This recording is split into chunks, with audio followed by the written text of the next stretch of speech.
You are listening to a White Phosphorus Pictures podcast.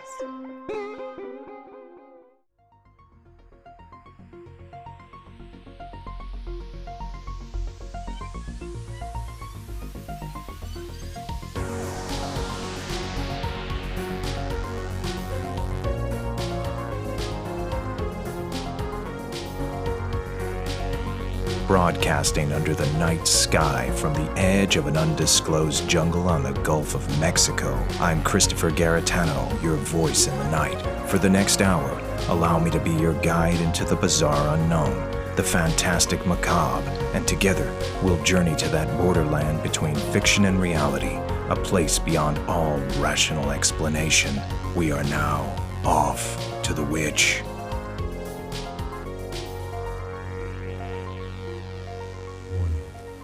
Just gather round and I'll elucidate on what happens in Sleepy Hollow when it gets late. Long about midnight, the ghosts and banshees, they get together for their nightly jamborees. There's things with horns and saucer eyes, and some with fangs about this size. Some are fat and some are thin, and some don't even wear their skin. I'm telling you, brother, it's a frightful sight in Sleepy Hollow on Halloween night. So, my friends, tonight take heed. The headless horseman on his steed rides the road through the hollow there.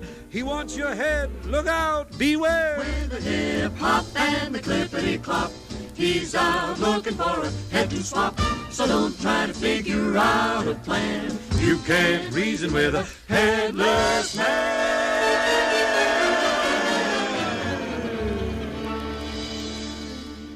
That was Bing Crosby's theme song to Walt Disney's 1949 immortal adaptation of the Washington Irving classic, The Legend of Sleepy Hollow. Perhaps it's my favorite ghost story of all time, because to me, it epitomizes the soul of autumn and the poetry of the Halloween season. It's the story of Ichabod Crane, an awkward schoolteacher who encounters a local legend, the vengeful specter named the Headless Horseman. As colorfully entertaining and humorous as Disney's adaptation is, one thing profoundly affected me in my formative years was that scene when Ichabod Crane was alone with his lazy horse Gunpowder after a Halloween party which included feasting, dancing, ghost stories at the Van Tassel estate. It was the very witching hour of night that Ichabod pursued his travel homeward. The sky grew darker and darker as one by one the stars winked out their lights, and driving clouds obscured the moon from sight. Never had the schoolmaster felt so melancholy, so utterly alone. And the nearer he approached the hollow, the more dismal he became.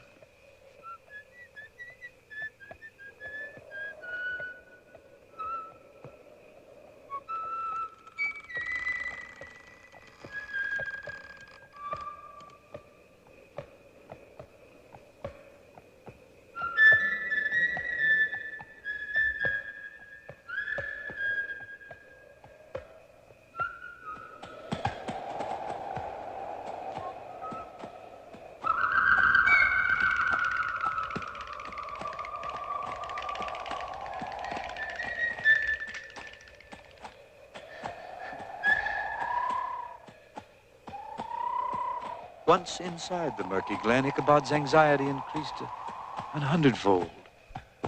For now, the forest seemed to close in behind him. Every small detail of Brahms' awful story returned to haunt his recollection. Tonight, we celebrate the most wonderful time of the year with a conversation about the unknown and specters from beyond. And who better to share that chat than with a psychic medium? So get comfortable, grab yourself a pumpkin ale or an apple cider, fire up your jack-o'-lanterns, stay warm, turn down the lights, and let's celebrate Halloween together. I'll return after this commercial break. After these messages, we'll be right back.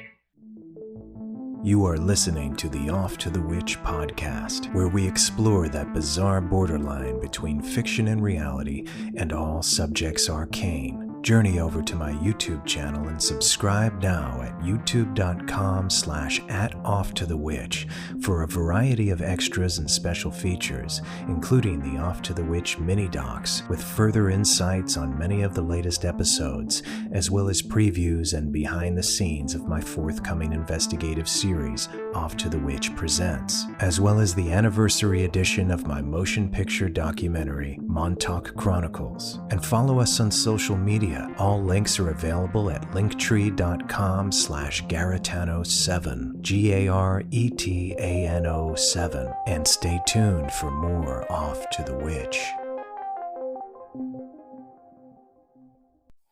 Hi, I'm Donald Moffat. And I'm Heather Menzies. Logan's Run will not be on tonight. But stay tuned for the Charlie Brown special and the Fat Albert Halloween special. And we'll be back next Monday night.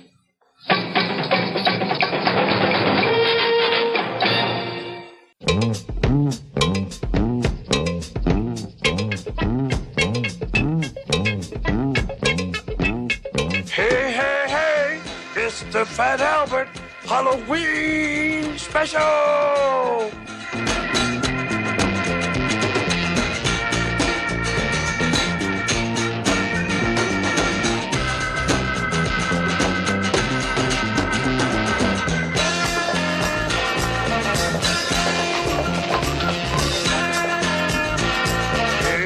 Hey, gotta get those costumes today. Yeah!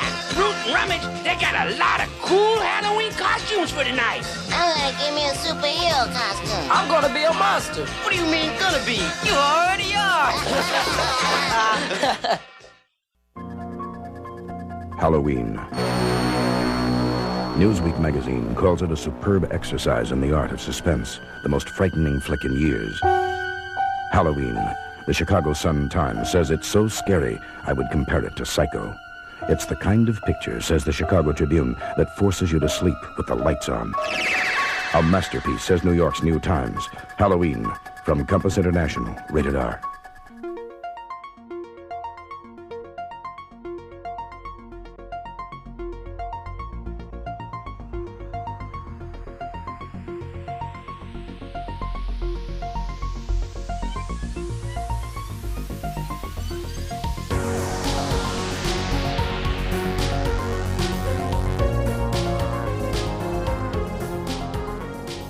Welcome back to Off to the Witch. I'm your host, Christopher Garetano, and tonight's guest, Jenson Smith, was born with a heightened sixth sense that allows her to see and hear ghostly activity from beyond the grave.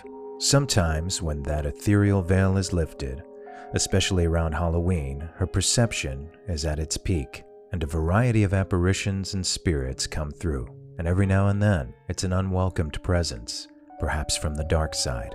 So here's my interview with Jenson Smith.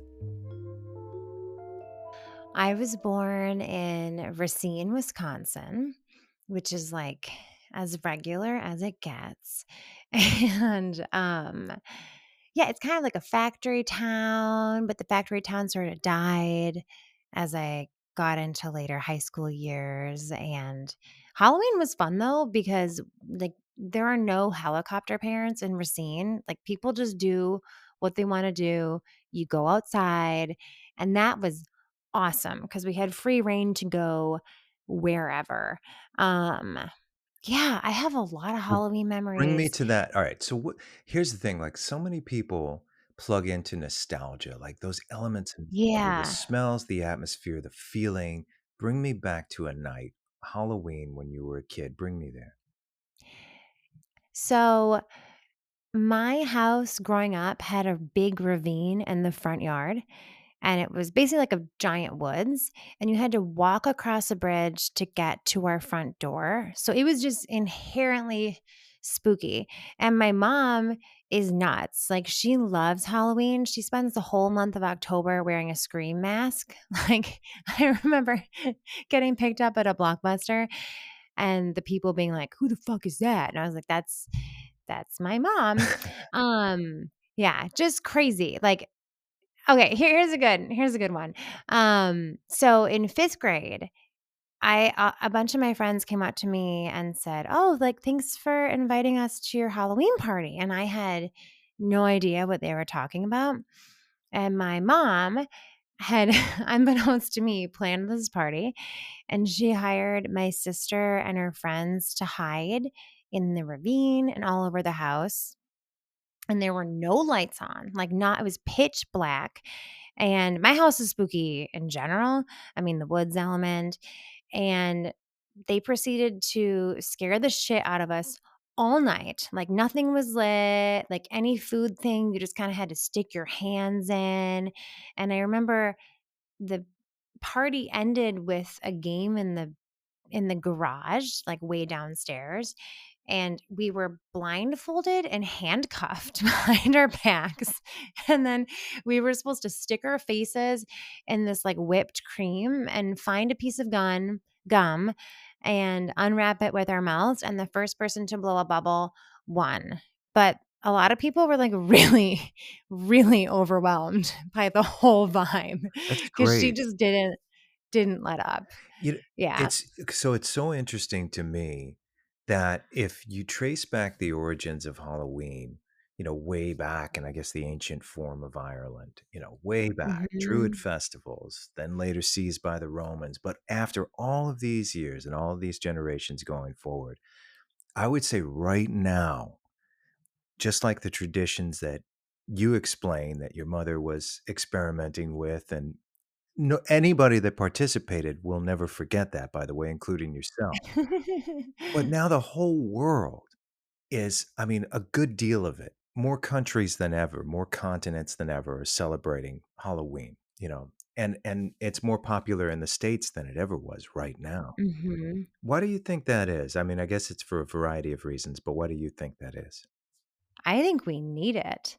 I think we need to connect with death and not be afraid of it and get scared of shit and let our energy out. We're carrying so much unnecessary stress throughout our days. Like, I don't know. For me, there's just this false notion of time and then the pressure that comes with time. And you need to crack. Like, you need to crack and go crazy every once in a while. And I do think there's kind of, I mean, not for everyone, but for some people, this sort of denial of the fact that we live amongst spirits. We live amongst spirits, our ancestors, our guides, spirits attached to the land. And a night where they can really step forward is necessary, I think. So you can say wholeheartedly, without a doubt, 100% that we go on beyond the physical. And again, I believe this, but can you tell me, and people are learning about you right now on this show, can you tell me, first of all, if I'm correct about that? Mhm. Second, why specifically you feel that way, and through maybe a couple of stories that you might lend to us from your experience from a childhood on, and I really appreciate it. Yeah, absolutely. Thank you for asking. Yeah, I definitely believe we go on. I think we come back many, many, many, many times and then maybe eventually ascend to another thing. But I yeah, it's funny. I remember not feeling alone in my house and not feeling alone in general when I was technically physically alone. I have a very clear memory of sleeping at my mom's house, my grandma's house, and waking up in the middle of the night and seeing a tall man in the doorway staring at me, and I was petrified. Like, he obviously wasn't alive. He was kinda translucent, and I remember closing my eyes, pulling the covers over my head, and then just out of curiosity looking again. He would still be there. And eventually, I think I would fall asleep, you know, and, I remember looking through photos at my grandma's house later on in that visit and finding the man. It was her father. And I think I could just see him. Like, I've always been really open in a way that it took me forever to understand, but I think especially so when I was really little, and he was there. And so then that's just kind of like an example of um your spirit continuing on past your body, but I just think it goes even further than that. Like, there are definitely people I've met in my life And I just know I've known them before, like hands down. Like I have a friend I met in second grade. And it's so funny because we're both from Racine, but she now lives a block away from me in Queens. And anyway, the first time I met her, I was auditioning for a play. I just had this urge to do it. And so I showed up and I didn't even know how to read the format of a script. And I was learning how to read. Anyway, so every time it was time for me to do a line, she would whisper it to me and then I would say it. And the director thought it was funny. And so we were both in this play. Anyway, fast forward now, she lives a block away from me. She still shows me how to do shit. She has a kid who's 3 years older than my kid. Like it just continues. And one night I had this I have this like funny window between when I'm asleep and starting to fall asleep when I tend to receive a lot of messages. It's one of my favorite states of being, to be honest. And I had this incredibly strong image of her in a different body washing dishes in like the early 1800s. And there were a bunch of kids in this house. And I was one of her kids. I think that answers your question. That's when I'm like, I So, think I've known her before. Like, I just think we keep coming. right. So, in other words, okay, and this is interesting to me because obviously a lot of cultures throughout history and now believe in essentially what is reincarnation and that we've Mhm. lived other lives, that we keep coming back. But I always wonder what specifically, and we'll get to this, but what specifically is on the other side? Are we conscious? Are we choosing to come back? Do we know much more on the other side than consciously we do here? Or is it just a total mystery and that we just get recycled and unbeknownst to us, the process, we just don't know? Yeah. I Every once in a while when I'm doing a reading for someone, I'll encounter a relative on the other side who seems to be in a different place than just a regular spirit on the other side. Like they give me the feeling that they have a special job or they're going to move on to something new. And that makes me think they do know much more than we like. I think we come here and we have to remember, and then we start to remember and hopefully fulfill why we've come back. But then we return to the other side and kind of remember everything like, oh my God, that's right. Yeah. Yeah. The first time I got hit by a car, and then the second time it went a lot better. And like, I don't know. That's kind of how I've come to feel it. Cause there was, who was it? Cause so many of these readings kind of bleed together, you know? But there was someone's grandma who came through, but the frequency at which I felt her was really powerful and extremely uplifting. And when she was sharing with me her thoughts for her granddaughter, I felt like I was buzzing, like it was a much higher frequency than a regular human spirit on the other side. So, does that answer it? Yeah, I mean, it does because obviously it could be encyclopedias that would fill the state of Texas, like, and you won't even get close. I'm sure there's so much information to know and learn, but I guess if we generalize it with strong brushstrokes, if that makes sense, Mhm. we might understand it better if we simplify it, but with a strong foundation. So I do have to ask, though, before we get to any of the contemplative perspective, I want to learn more about what it was like as a kid uh, to receive messages. And I'm sure it was scary at first, like you had previously mentioned. Yeah. When you were a kid, and I ask a lot of people this who have had experiences with hauntings or even, the dead speaking to them, voices from beyond. Did you watch horror movies when you were a kid, or did you read ghost stories when you were a kid? Were you exposed to that first? I'm not suggesting it's fiction that just sparked your imagination. What I'm suggesting is, or what I want to know is that what did you have a reference base? I didn't.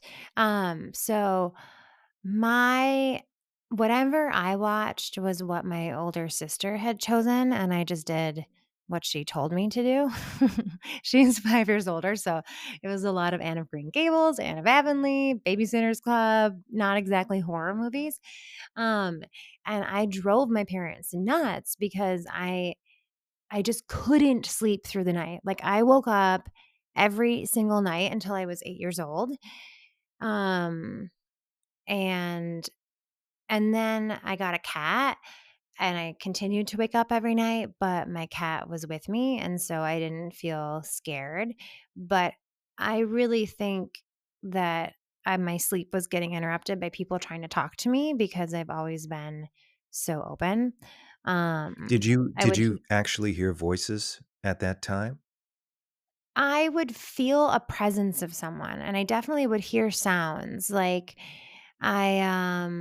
it was more visual and energetic.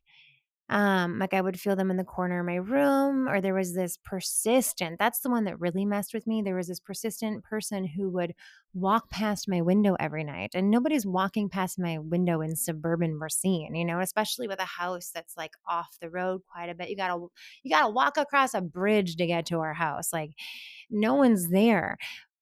I don't know, like a live person, but I would hear them walking across the gravel and it would freak me out. And to this day, I'm kind of like, was that a residual energy? Is it a ley line that I don't know about? I mean, it's kind of along a creek, so it feels like it could be important to indigenous spirits. But it was really funny because last Christmas I wasn't home, but my niece was, who I think definitely has abilities. Um, and she woke up in the middle of the night and said, "Somebody just walked past my window," which was quite affirming for me many years later. I'm like, okay, I'm not crazy. Um, but it definitely scared me, and I didn't have any horror movie context or adults available to me who were well versed in this area, like at all. If anything, it was a pretty religious background, and I wouldn't say it was like shunned, but my family's really Norwegian, and so it just was not anything kind of weird wasn't discussed. Okay. Now, but you were exposed to cartoons and stuff like that, and you Oh yeah. must have been something. What was the spookiest thing you saw when you were a kid in culture? Ooh.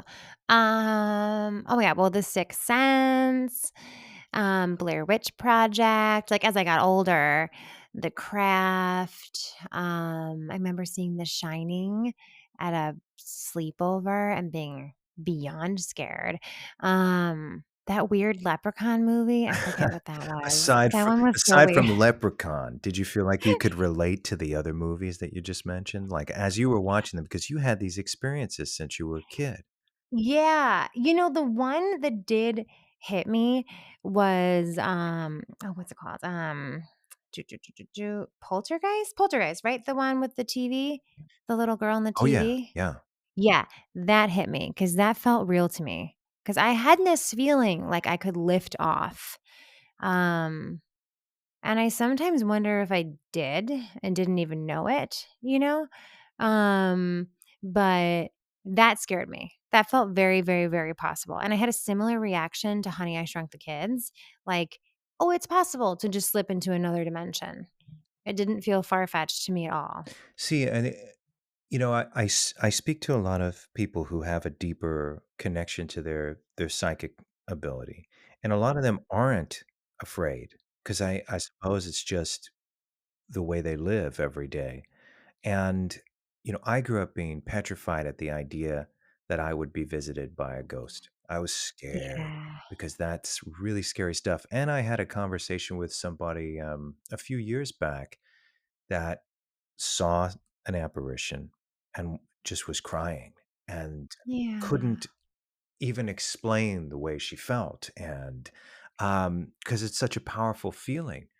Mhm. But for those of you who have had so many experiences, at what point does it get to just be natural, something very normal that you're not afraid of anymore? Yeah. It took me a long time. I didn't understand it. I thought I was just random or weird, like things, because I also have ADHD. So sometimes things just fly. They just fly out. And I'm like, oh no, whoopsies.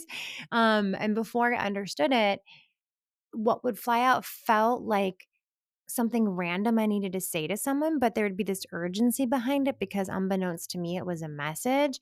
And then I would say it to them and in response get this like really freaked out look, you know? Every once in a while there'd be relief, but mostly it was like, how did you know that? You know? So it was uncomfortable. It was uncomfortable for a while. And then thank God I had this neighbor. Well, actually before that, so I had in gosh, when was I? It was 2016, I think. I was coming back from a cousin's wedding. And even prior to this wedding, I was really feeling like there's something different about me. I was so confused. I was like, am I a witch? Like, what is this? Like, I don't understand. I just don't understand it. And I especially felt it when I would go on dates with people where I would just it was like I would start channeling for them. And then they would feel so like close to me after. And I would wonder what the fuck happened, but it wasn't even on both ends. I just like, I don't know. It was like enough time with one person and it would accidentally turn into a reading, but not exactly a reading, if that makes sense. And anyway, so that was happening. And then in 2016, I was coming back from my cousin's wedding in Minnesota. And funnily enough, so it's this stretch of, I always forget if it's I 90 or I 94. I think it's I 90 across east west Wisconsin into Minnesota. And when I was 2, I was on that same stretch of highway. And my mom, we were driving to my great grandpa's funeral, and my mom lost control of the car and we rolled over several times. And I remember being in the ditch after I was 2 and I could see the ambulance and our smashed car from above, which makes me think I traveled outside my body for a bit. Um, and then, so fast forward years later, we're coming back the other direction from Minnesota. And this time, my dad loses control of the car like almost in the exact same spot. So when I've heard about exit points, I'm like, I think I have an exit point over there and I better be really careful if I ever go through this same patch again. But my dad lost control of the car and we were all the way in the right-hand lane and I was next to my grandma who was god like 93 at the time. My mom was in the front and my dad was driving and as we were crossing all the lanes towards the barrier, towards once again the ditch, time just completely slowed. And I saw a white light and I basically pled my case. I just said, okay, if this is my time to go, okay, that's fine. But if you don't mind, there is more I'd like to do. Um, and then we rammed through the barrier and the car didn't flip over this time. It went in all these weird different directions and wound up the other way. It was completely totaled like all across this big highway. But when I woke up, yeah, it was just never the same. Like that cracked shit open so hard and so fast. And it was then I started having crazy symptoms. Like I was getting nosebleeds when I wasn't dry. Sometimes I'd be watching a series and I'd have the symptoms the character would get, but the scene before. I thought I was losing my mind. And then I went to go do laundry in the basement of my building and ran into a neighbor who I didn't really know at the time. And I think I just made an offhanded comment about like tarot or astrology, something really innocuous. And she said, I knew it. I knew you were a psychic. I fucking knew it. And then she went on to share like that she's a psychic and her sort of special talent is spotting other people. And so she really encouraged me to explore it and study it. And that is when I feel like I really kind of settled into who I'm supposed to be, you know? And then it went from being scary to something really beautiful. So I have quite a few questions, but I guess the first would be once you made that decision, how did you develop it? What were some of the methods and what was your experience while you were developing these abilities? Yeah. Well, so she suggested I study with someone named Stephen Robinson, who had opened a place called the Holistic Studies Institute. He unfortunately like just passed away a few months ago. But he was really cool and he was from a bunch of psychics and whatever. And so basically it was just a big group of us and we would sort of practice on each other. He was really good at going into the history of things, um, different modalities, different ways. But more than anything, I would say it was practicing those message circles, like with all of us, and being able to see how I call it spirit, how spirit comes through different people in such unique ways. Like it is not the same for everyone. I mean, obviously there's the, clairvoyance, clairsentience, clairaudience, clairgustance. I mean, there's all the clairs, that can come through the clairs, but the style in which they come through is just wild. And then it was really like getting to know myself, and it really was, God, it was so healing. It was so cool. I just felt like I could breathe because I always felt like a fish out of water. Wherever I was like, I'm not the same. Like, I don't know. I was like, I'm different than everyone. I don't know how to, like, I just couldn't quite. Yeah. And do you think a lot of other people are going through that in terms of not being able to clarify why they feel the way they do? Perhaps they're not even considering the fact that they have a heightened psychic ability and that they might think they're crazy, or they might think they have anxiety, or they might have paranoia. And are those some of the feelings that you experience, or are they somewhat similar when you're having, I guess, a Yeah. psychic, and not an episode, but a psychic experience?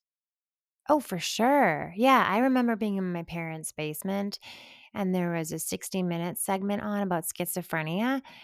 And thinking to myself, oh, okay, yeah, I definitely have schizophrenia and I can't tell anyone because I'm going to get locked away. But I didn't have schizophrenia. I just had people talking to me.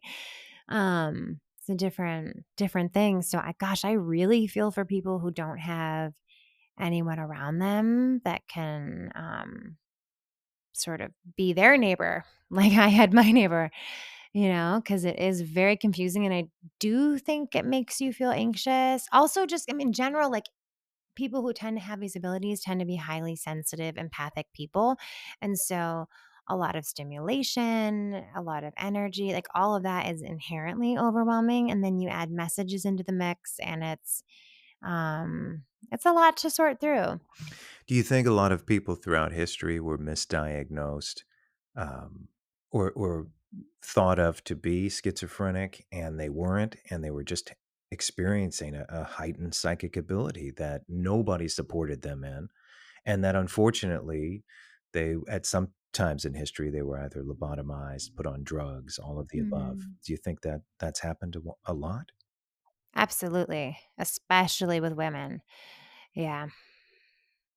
Yeah, for And sure. so I guess in previous centuries, people who were deemed to be witches were also of heightened psychic ability as well. Yeah, I think so too. I definitely think so. Like, and also just a fear of, there's a general fear that I find when you have abilities. There are certain people who don't know why they are, but they're just afraid of you. I had that a lot as a kid, especially with other like adults. I remember really freaking out some of my parents' friends.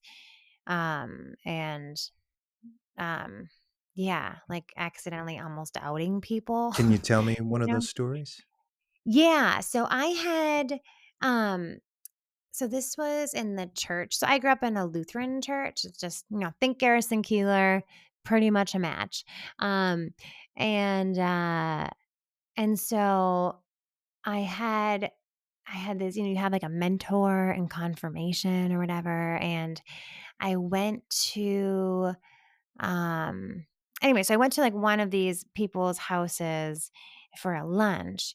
And it's so funny because it's like Norwegian people. Okay, I'm gonna say the Norwegians who left Norway, I feel like are more religious than the ones who stayed there. Because when I meet Norwegians in Norway, they don't seem so worried about things. But anyway, my family I had 3 out of my 4 great grandpas were ministers, So it was big. It was big.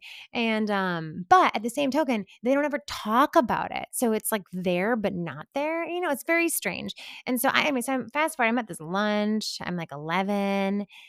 It's really awkward. I'm like, I don't know what to do. This is so weird. And so finally, I just kind of like popped the bubble and said, am I supposed to ask questions about God? And they just like looked at me and said, okay.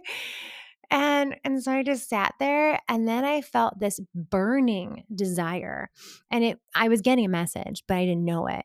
And I got this burning desire to ask, what do you guys think about being gay? Because I don't think there's anything wrong with being gay. And some people say it's wrong or that the Bible says it's wrong. And then the husband or whatever, like got so angry with me. And he was like, a man and a woman are supposed to fit together a specific way. And that's just the way it's supposed to be. And then just then a bird flew in the window, like in through a tiny crack of a window. And then his wife was freaking out, but then he was freaking out, and neither of them could handle this bird. And then I had finches when I was younger. So I ran into their bedroom and I grabbed a pillowcase and I caught the bird. And then I let the bird outside. And after that, they're basically like, you need to go home. Like I upset them. I think I touched on, I don't know if it's a possible like bisexuality in one or both of them, but whatever they were hiding, I accidentally said out loud. Well, isn't that psychologically where people are the most prejudiced? They have their own inner Yes. fears of their own sexuality. 100%. Yeah. 100%. And then to that day, I always just seemed afraid of me. And then the same thing with my pastor growing up too. Like he loved my brother and sister. He was so friendly. I have like a much older brother and sister. So I'm like the coda. And so I just thought like, oh, cool. He's going to like totally dig me, dug them. He would give me, I just could feel that he was afraid of me. Um, I remember trying to talk with him and it was kind of cold. And I think if there was, there was stuff that was later revealed amongst all these people. And I think they could feel that I could see it. And I wasn't going to do anything. I just couldn't help it. I could see it. Now, and you probably have, I mean, you have a lifetime of those stories. I also want to know, and it must have at some point, because there are things or spirits coming through. Mm-hmm. So at what point, and it could have been any time from your childhood to now, did something uninvited come through that you really wish didn't? Or can you tell me one that comes to mind when I say that? Oh, yeah. I'm trying to think what comes right away.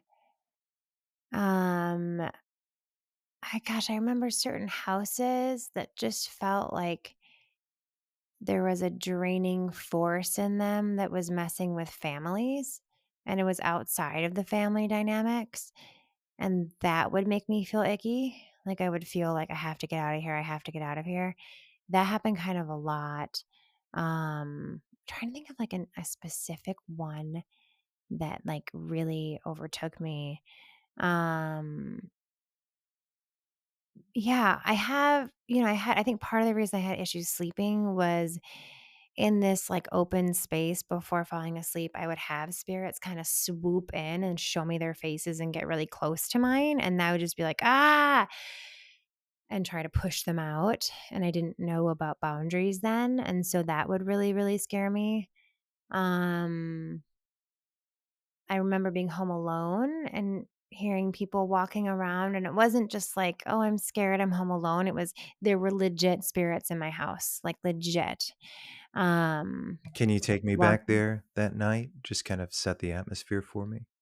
Yeah, so as I mentioned, I was the youngest, so at a certain point, my brother and sister were gone, and then you're at that funky age where you don't need a babysitter, but you maybe could have a babysitter, but you're like, "No, I wanna be home alone," and so I remember one night my parents were going to the Milwaukee Symphony, and we had this tiny TV in the kitchen, like tiny, tiny, tiny, and I, moved the chair as close as I could to the TV because I just wanted to be next to something to distract me, and, I remember seeing someone in the doorway of my kitchen and just freaking out, like, just absolutely freaking out, and I ran and I called my friend Carrie and told her mom, and, they're just like, "Oh, you're just seeing things, honey. It's okay."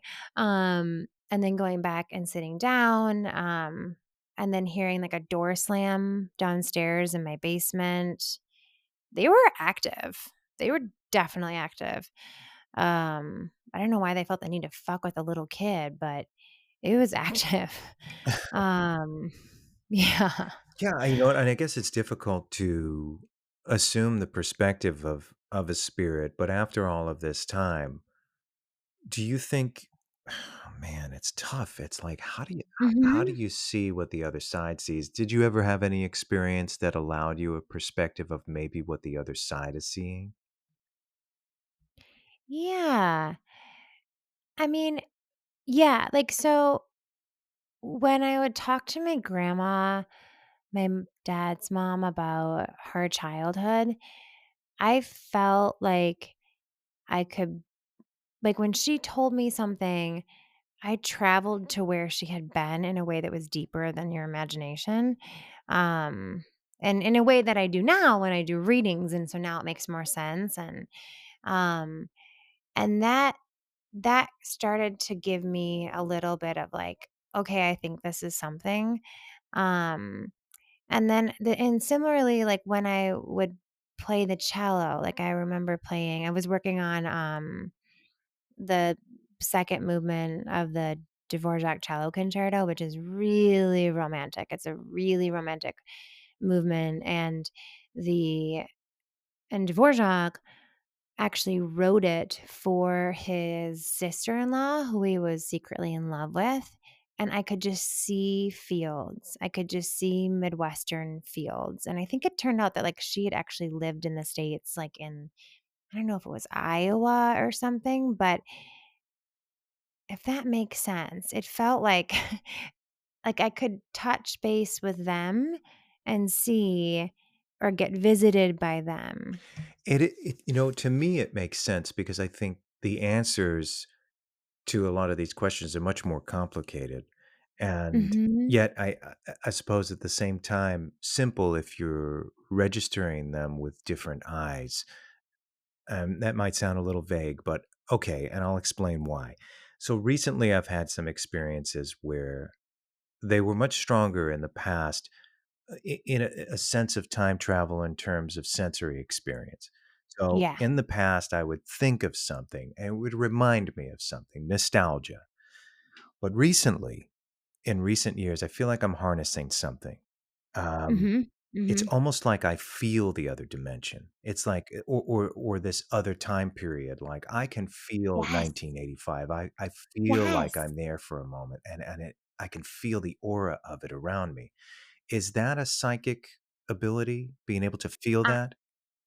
I 100% think so, because that is what it's like, is because you really feel that time is fluid. Like, just today so was telling you earlier, I did this message circle earlier.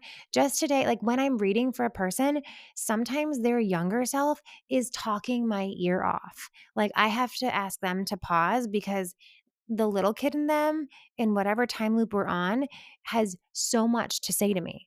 And it's crazy. And I'm really in that time with them at the same time as I'm talking to the adult person in front of me. So yeah, I totally think that makes sense. So And they go together. they do, and Halloween seems to be this, even though it's evolving a little, it's this fixed and locked source of that type of energy because it is an energy Mhm. that brings people back to a nostalgic time, back in time, all of these things happening at once. And it regards psychic abilities, and it regards the afterlife and the mysterious and things that stimulate you, like things that scare you, yet everyone's celebrating it. Yeah. Um, because I suppose this is what we truly are, and maybe that's why so many people are gravitating towards this more than ever. You tell me what you think. I'm contemplating. I don't know No, for I sure. I totally agree, and I think all it takes is an openness, is is a willing to be open to it and saying, "Fuck it." And then stuff happens. It really does. It's that simple. Like, "Okay, I'm gonna be open to this and see what happens and try to not judge it and just let go, because it wants to interact. We are not just on one plane. There is so much going on that we can't see. And I think there's a way to kind of weave it together and live in a brighter, bigger way. I think we're bigger than just one dimension. And Halloween is the perfect time to tap into that. Right, because it's so many things happening all at once. It's allegedly one of the most active times to Hmm. communicate with the spirit world. That doorways open up. That it stimulates those ideas. It stimulates the imagination.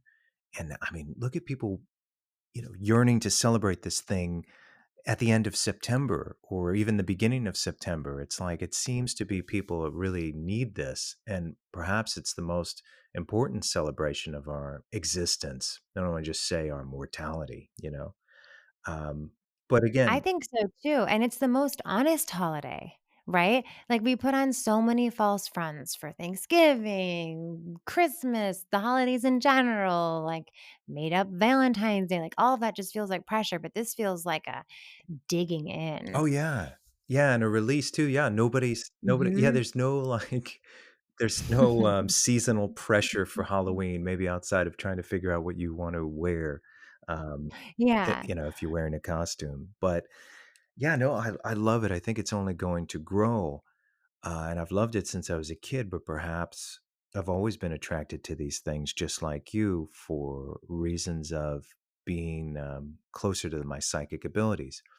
Now, along the way, I'm sure you've met people that also have abilities but are in denial and refuse to face them, turning them off. I've heard that from other people in the past, and they are unlikelies. Like they're people who don't want to discuss it too much and say, "Hey, I have this, but I turned it off. I don't want it." Have you met a lot of Oh people like yeah. that?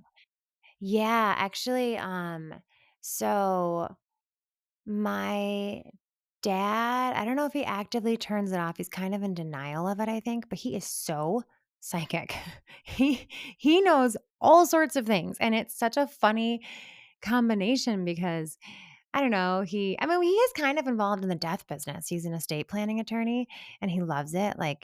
Um so I used to like write wills and stuff when I was little and plan my funeral, and I was really I've always enjoyed death, but anyway, um but yeah, but like overall he's like very straight and arrow, black and white, type A. But he'll just know things. He'll just straight up know things about people. Like I'll pass a neighbor and I'll say, "When did she get fired?" And I'm like, "How did you know that? She didn't tell you that." He's like, I just knew it." Or a few weeks ago, a couple months ago, actually, he told me he had a dream that Trump was dancing and it was really weird. And he didn't know why he was dancing and it felt like something was off. And then that weird town hall happened and he was dancing at the YMCA. And I called him and I was like, "Dad, you fucking predicted this." He's like, "Oh, I don't know about that. I don't know. That's pretty weird." And I was like, "No, it's pretty right, is what it is." Yeah, some people really, really turn it off. Like my sister has abilities, and I'm like, Lindsay, tune in for me because it's so fun to have somebody else tune in for you. And she will occasionally. I don't know how much. Like sometimes she trusts it. I feel like other times, I think it scares her a little bit.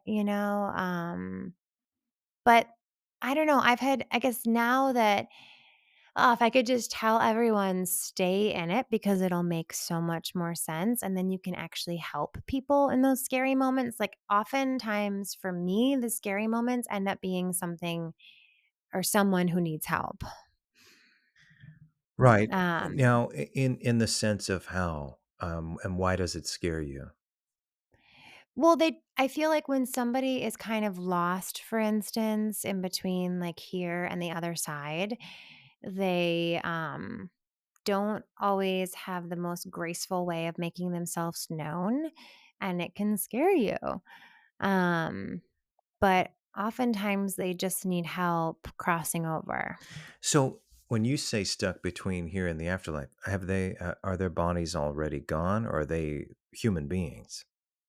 I I've encountered like souls whose bodies have already gone, but they're kind of stuck here. Okay. Now, is that what normally scares the hell out of people in a haunting? Is it that type of spirit? Yeah, that's what I think so. I think most of the ones that scare people are the ones who are like, I don't know why I'm still here, but I'm here. And then it freaks people out because they're circling their house or they're showing up or they're knocking something off the fridge on accident? Sure. And I've talked about this quite a bit, and it is explored in my new documentary. But Well, so, cool.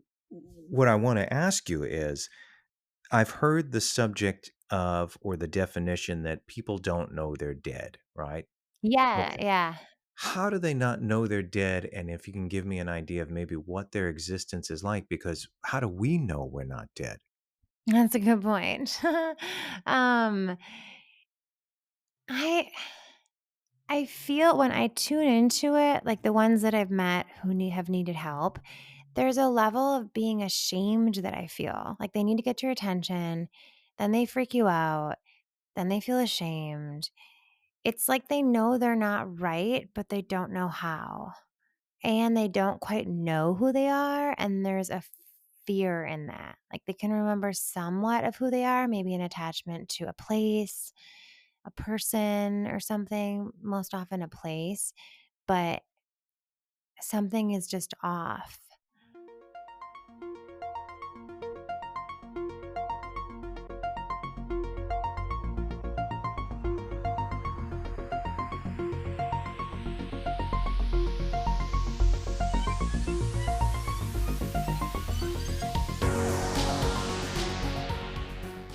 After these messages, we'll be right back.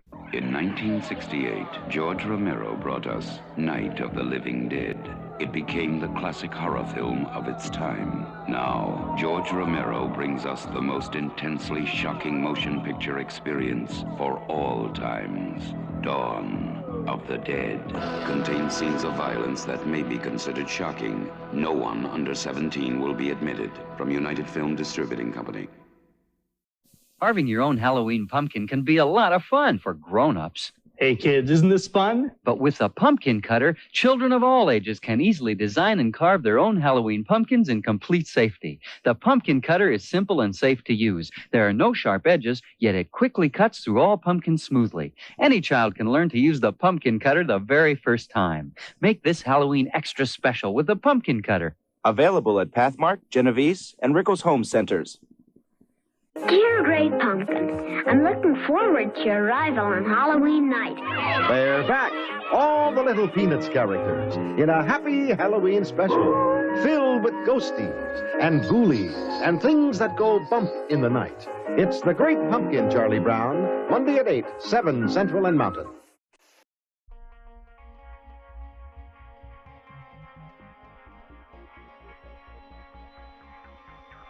Coming soon, a ghostly new adventure from the creator of Montauk Chronicles, the Strange World TV series, and History Channel's The Dark Files. A haunting we will go. Your body will shiver when evil visitors arrive in the night. Lock your doors when weird kids invade your neighborhood on Halloween. Brace yourself when angry spirits possess your body. Beware of the games you play past midnight, as you might open doorways beyond the grave. When the witching hour is upon us and the undead come to the party, it's time to question your very existence. What are those whispering voices in the night? It's not just the wind. A Haunting We Will Go is the first chapter of Christopher Garetano's new exploration into the unknown. Be sure to visit ahauntingwewillgo.com for more information.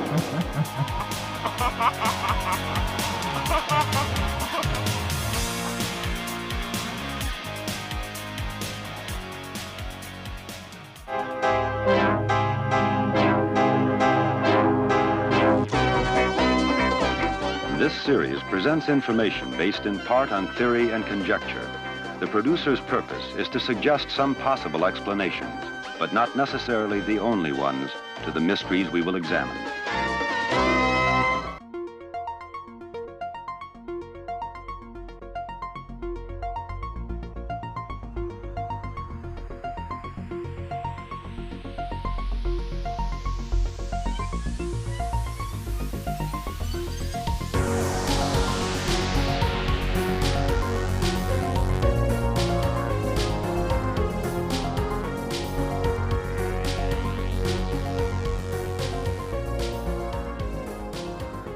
Yeah, I mean, I've seen examples in cinema. One, when I was a little kid, I don't know, I mean, maybe this is a little before your time, but Tales from the Dark Side, when that TV show was on and it was new, there was an episode called, I think it was called Slippage. And there was this guy who, um, people were just forgetting about him. Like he would call an old Yeah. friend. He wasn't invited to his high school reunion, and as the episode got further in, it got worse and worse. His mother forgot who he was. His best friend was Whoa. forgetting who he was, and eventually he just disappeared. And I wonder, is Whoa. that the feeling of being in limbo? Is that the feeling that a ghost feels? I think so. Like, I had a really crazy thing last summer that at first scared the shit out of me, and then I was like, okay, this person needs help. I was running an errand late at night in Midtown Manhattan, and I was trying to get home, but like, I don't know. You do not want to try to run an errand late at night in the city on a weekend. Like all the subways will not work, and it's craziness, and especially when you're trying to get back to Queens. But I just, finally I got on a train, a random train heading to Queens, not mine, and I just started to feel weird. And then I felt like someone or something pass through me and like sit down inside of me. And I was like, oh my God, I'm going to be sick. What's going on? Is this in my head? Am I crazy? Like at first you don't know. Like it is scary. It is scary. Like obviously whatever this was not healthy. And then I finally got home and I went to bed and I kind of slipped into this weird place where I wasn't dreaming. I knew that I was about to basically astrally travel because I felt this female hand pull me up and out. And then I remember looking and I was physically still there. And then she showed me that my son was still there and my husband was still there. So I'm like, okay, they're safe. And next thing I knew, I was on 9th Avenue in Midtown in the 1980s, like bumping 1980s Midtown, like drugs, gangs, raw energy, also potential, like just crazy. And I was like, what the fuck is going on right now? And then she kind of like pulled my vision towards people doing drugs on the side of the road, like next level heroin shit, which made me think, okay, so she's trying to tell me she was on a lot of drugs. And then we started walking down 9th Avenue and she stopped at a car and got into it. And it was, pretty dirty and like filled with stuff. And I just like, it was so crazy. Like all of a sudden, so she sat on the passenger side of the car, but all of a sudden a steering wheel appeared in front of her, which made me think, okay, were you British? Are you trying to tell me that you're British? And that would be where it would have been had you been in Britain. And then I got interrupted because just as the steering wheel disappeared, this big, giant truck started heading towards us in slow motion. And I was trying to get her to move, but she wouldn't move. It was like she had to show me how it had gone down. And I watched as this truck hit her and, basically like smashed her face and slit the top of her head off. And it was just like blood everywhere. And I was absolutely horrified. And at that point, I managed to pull myself out of that astral plane, so to speak, and back into my own bed, my own physical body. I was just like, what the fuck just happened? Wow. And it took me a second because the next morning I could feel her following me. And I was like, am I crazy? Or is she following me? And I was like, no, she needs help. She needs help, like big time, and I think that there was something about my own abilities and my own like rather precarious early years in New York that made her feel safe, like I would get it. And then I remember I was making coffee and I kept going back to that appearing and disappearing steering wheel.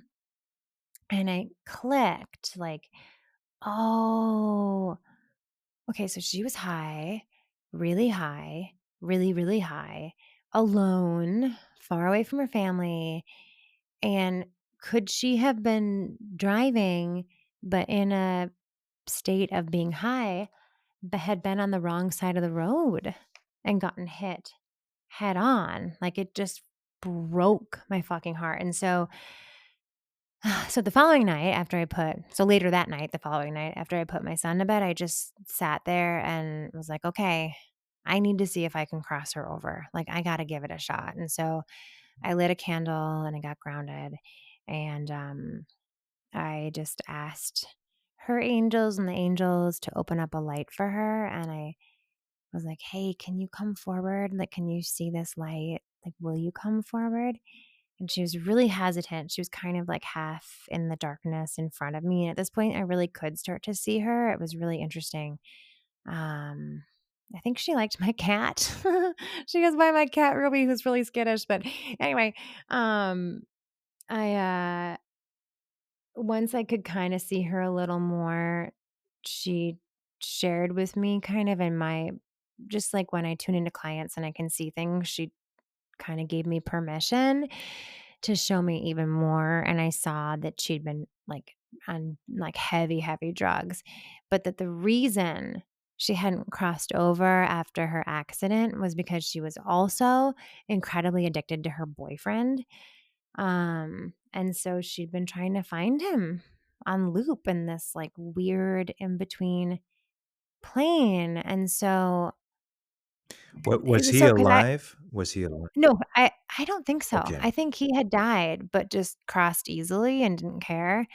But then I felt like this is the part that really blew my mind, because then I felt like a healthier part of her sit on my right-hand side. So she was in front of me. I was sitting on the floor in front of my couch, and she was like sitting on the edge of my couch near my cat. And then this healthier version of her kind of like appeared on my right. And then I could hear British sounding voices from the light. Like I heard her mom, it was mainly her mom. And then she looked at this healthy version of her, and it was like she started to remember, it was like what you were saying, like they don't know who, like they get lost here. And she started to walk towards me, towards the light, towards her healthy self. And then they kind of merged and poof, off she went. And where do you think she went? Where? I think, yeah, I think she went to the other side. I think she finally crossed. Have you ever seen a glimpse of the other side to maybe define it a little bit, or is it everything that we've read about in religion and fable and fiction? Is it something close to what dreams may come, or is it, we can't define it? Yeah, I mean, when I'm talking to people on the other side for people, like when I'm connecting to loved ones, I feel like they have this ability to kind of appear and make a world around them, like sort of call upon a meeting space and be together, but it doesn't necessarily feel physical. It just feels incredibly energetic. Um yeah, the feeling I get from it is that it's this sort of energetic plane where you can kind of materialize and dematerialize, unmaterialize, whatever the opposite would be. And and and it's like, I don't know, like a headquarters isn't quite the right word, but very beautiful and very powerful and very important. Um and and and a real sense of kindness. Like I don't feel judgment in it. I just feel honesty. Now, you grew up with a foundation of religion, as did I. How much of that do you feel is accurate? Gosh, I don't, not a whole lot, I guess.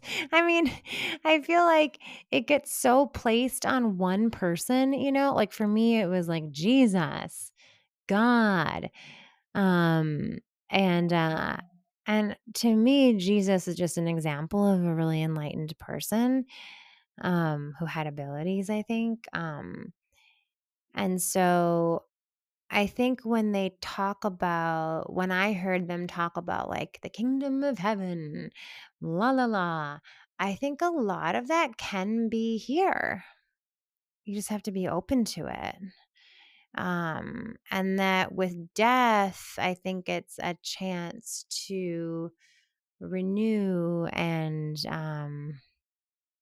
come back to like a source. Because I really do feel like, I know it's cheesy to say, but I really feel like we're all connected, you know? And when we're kind to others, I do think it makes it better for everyone. So even if someone doesn't want to be kind because they want to be kind, you could selfishly be kind just because it will like inadvertently end up helping you, So that part I guess has some Christian sense to it when they're being nice to, well, they're not nice to everyone, but unfortunately, yeah, I don't know. I definitely don't think that there's a purgatory or a hell. Now, and so, and again, I respect everybody's perspective. Um, Now, you say you don't feel there's a purgatory or a hell, but there must be tormented souls, no? Or because is that a hell? Could that be a hell? Just being confused, being in limbo. And I know these are Mm. they're hard to answer, but you have a better perspective on it than a lot of people do. I get the sense that when you really treat people poorly in this life, that when you die and you review this life that you've just had, you kind of get assigned another life where you have to try to make amends. Okay. That's the feeling that I And it get. seems Like, like there's such an intelligent design behind what you just said. Now, there must be a God, or there must be some kind of higher intelligence weaving this thing. You also mentioned angels. There's got to mhm, be something else behind the curtain. What do you think it is? yeah. I I feel like there are, I don't know, when I imagine myself crossing over, and the closest I've gotten is that car accident. And when I saw the light, it was so soothing. It honestly, like, it was a little difficult to say, can I have more time? Because it felt awesome, but I also wasn't ready. And so from that angle in, it feels like, oh, wow, this is such a relief, you know? Um, and I just kind of wonder if it's more of like a reunion of energies, a reunion of people you love energetically. Um, and then there's like another layer of people who have already done this human or whatever life they've done many, many, many times and are kind of at a level of like helping to guide and heal. And then I feel like, I feel like there kind of are angels who are vibrating at this really, really, really high level, and helping people to expand. And then I get kind of existential from there because I'm like, well, then where do we go? You know, um, Right. like like what about a good gas station cappuccino on a car trip? Like, Well, ah, yeah, perhaps you can still experience all of that. It's like a spiritual matrix in a way, you know? yeah. Um, so on the other side, if there are all these, there is an intelligence, and there does seem to be some kind of education we're learning here, and it's very complicated, you know, Yeah. almost on purpose. So we're not supposed to fully understand. I wonder, do you have a consciousness here that you're aware of before you came here that you knew you weren't going to be able to remember where you came from? Otherwise, it defeats the purpose of learning. No, and I'm sure a lot of people have thought about this. I do think that. I do think that's really true. And I feel like as we're here, we begin to remember, or we get glimpses of remembering, or we finally land into who we are and then have a feeling of knowing, okay, I think I am living in a way that is who I was meant to be. I've remembered and I am. That's that's kind of, at least that's what I'm aiming for. Sure. Do you feel Yeah. that humans might be heading into an age of enlightenment that I mean, I feel like it's needed, but what's your perspective on it? Do you think there's something happening right now that maybe wasn't really I happening before? Yeah, I do. I feel like there's about half of us who are really going in that direction, and there's another half that is fighting it tooth and nail. Um, and I don't really know what that will be. Um, but I do feel like there's a good population that is expanding and interested and yeah, beginning to vibrate in a different way. And okay, I mean, I know that you have you can see things and you can communicate, and you communicate through images, and you're receiving messages in interesting ways. But could you make predictions overall, like in reference to what we were just talking about? What would be the process of almost making some kind of prediction?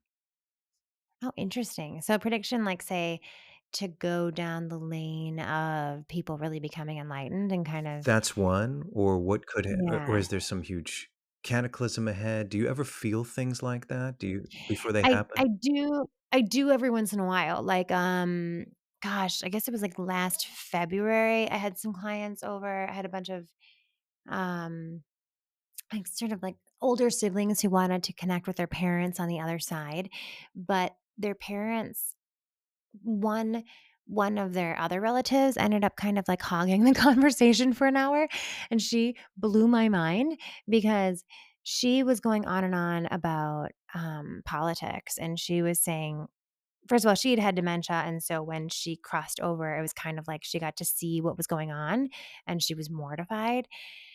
And she was saying that she is part of a team, kind of a spirit team, trying to wake people up and save us from our own destruction.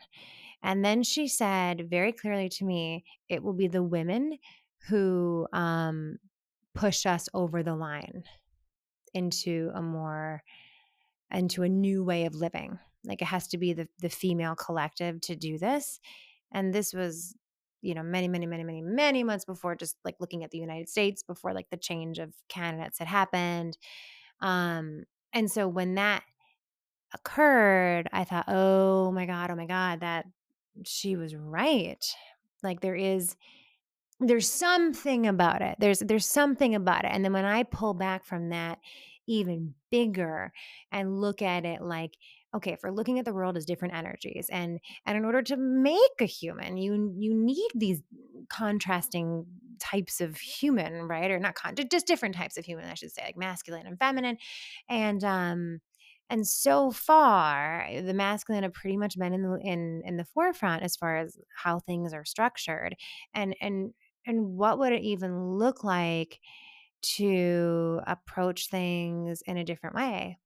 And so I feel like that is going to be a big piece of it. I feel like that's one piece of it. Physically in my body, I feel like there's another piece of it, and I think that might be something like, so right now what I'm seeing is something big coming in that unifies us as a world. I think they tried to do it with the pandemic, put us all on the same page, slow down, wake up. I don't think it worked. And so I feel like not something painful or harmful to people's health in the same way, but I'm wondering if it might be contact maybe from another species, from another planet, something to that I was just about to degree. ask you that. So, and Yeah. in the context of, do you think there is a connection between extraterrestrial intelligence and what we see as the afterlife? Oh, cool. Wow. Yeah. So when I feel the afterlife, I feel like we're all there. People who have had kind of human lives and aliens. Like, I wouldn't be surprised if many of us had lives where we were some other kind of species. Um, but we just don't remember it. And so wait, say what you just said again. Oh, no worries. So, there was this famous parapsychologist, Barry Taff, way back in the early 70s. He was running the parapsychology department at UCLA. He was one of the main Oh, people over cool. there. So he wrote a book eventually called Aliens Above, Ghosts Below. And there was somewhat of a interesting connection between the two things. And in some cases, when people feel they're being haunted by an entity, perhaps it's some kind of interdimensional or extraterrestrial presence.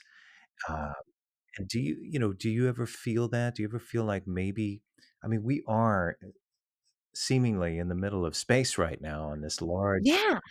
celestial, this large planet, this amazing existence that we're living in. Yet some people are just like, "Ah, I don't believe in anything." It's like, have you Yeah. looked up yet?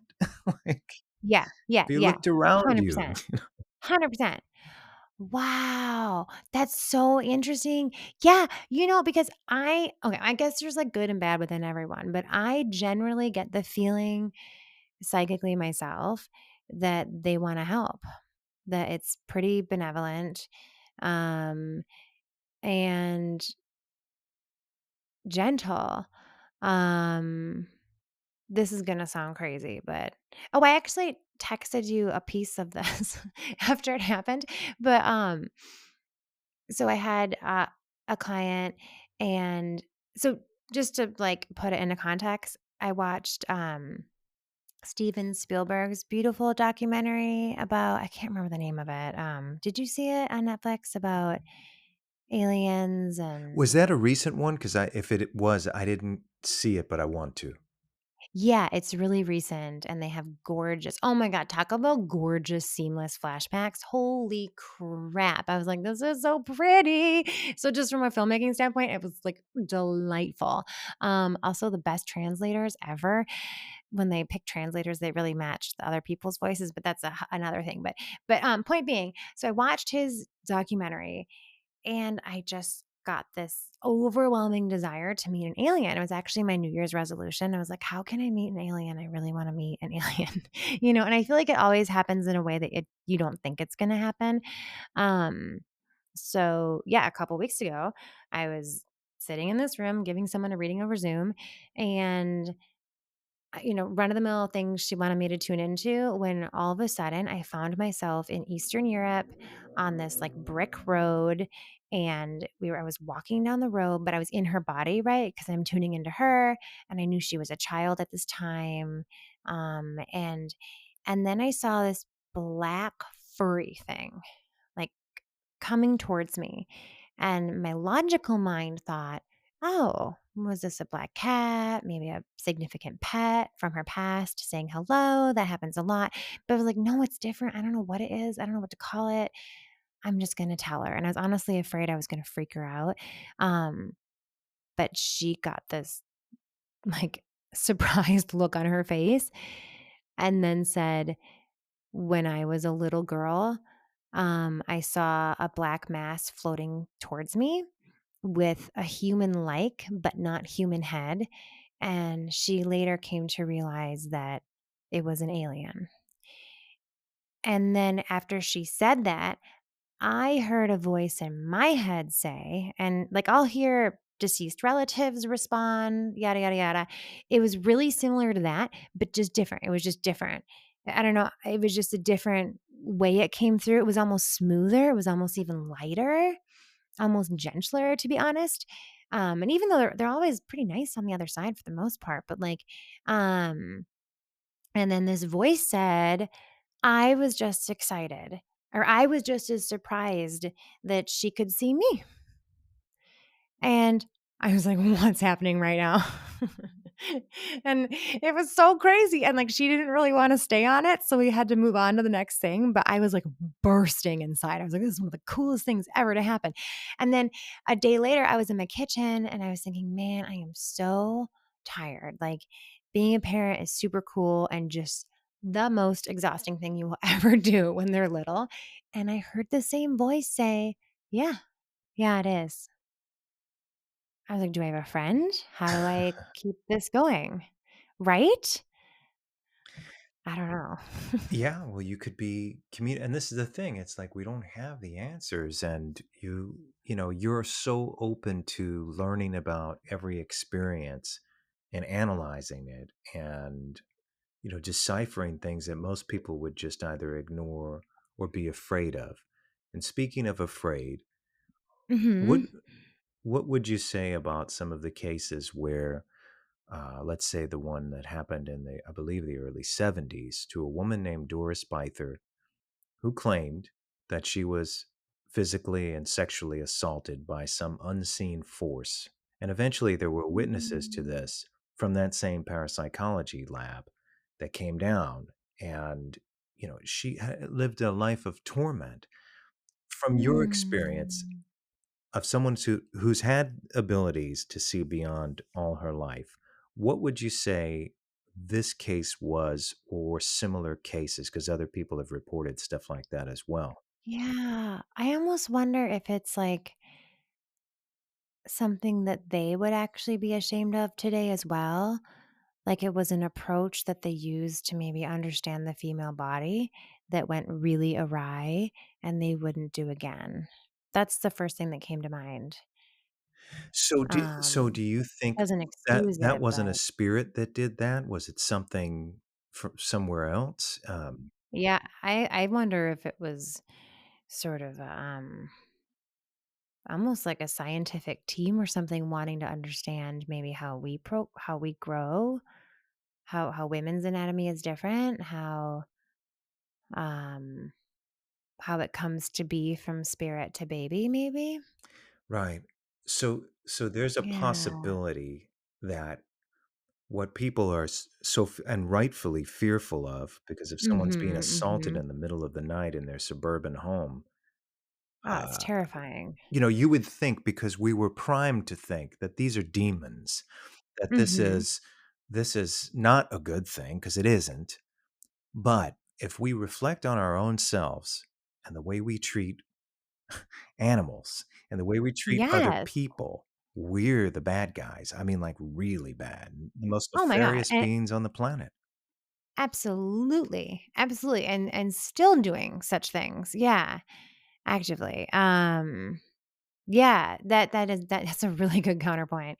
Yeah, I mean, gosh, the torture that animals go through on a daily basis in our country is just unacceptable. In the world is just absolutely unacceptable. Sure, the Um, experimentation, everything. And in other that's words, awful. one of our fears are that we're a lab experiment to some higher intelligence, or that we're attacked Mm, by uninvited, unseen forces. Yet, we tend to act that way. And I don't mean we as a collective. You and I wouldn't do it. Most people we know wouldn't behave that way. But as a scientific collective, sometimes it all depends on perspective. And I'm yeah. trying to figure it out through this lens sometimes, and reflect on our own behaviors through this, because we're so fearful. And I wonder, if can you manifest things out of fear? Do you think you can manifest an entity? Would a person be able to do that? To manifest like a scary entity because they're so afraid? Sure, sure. That's really interesting.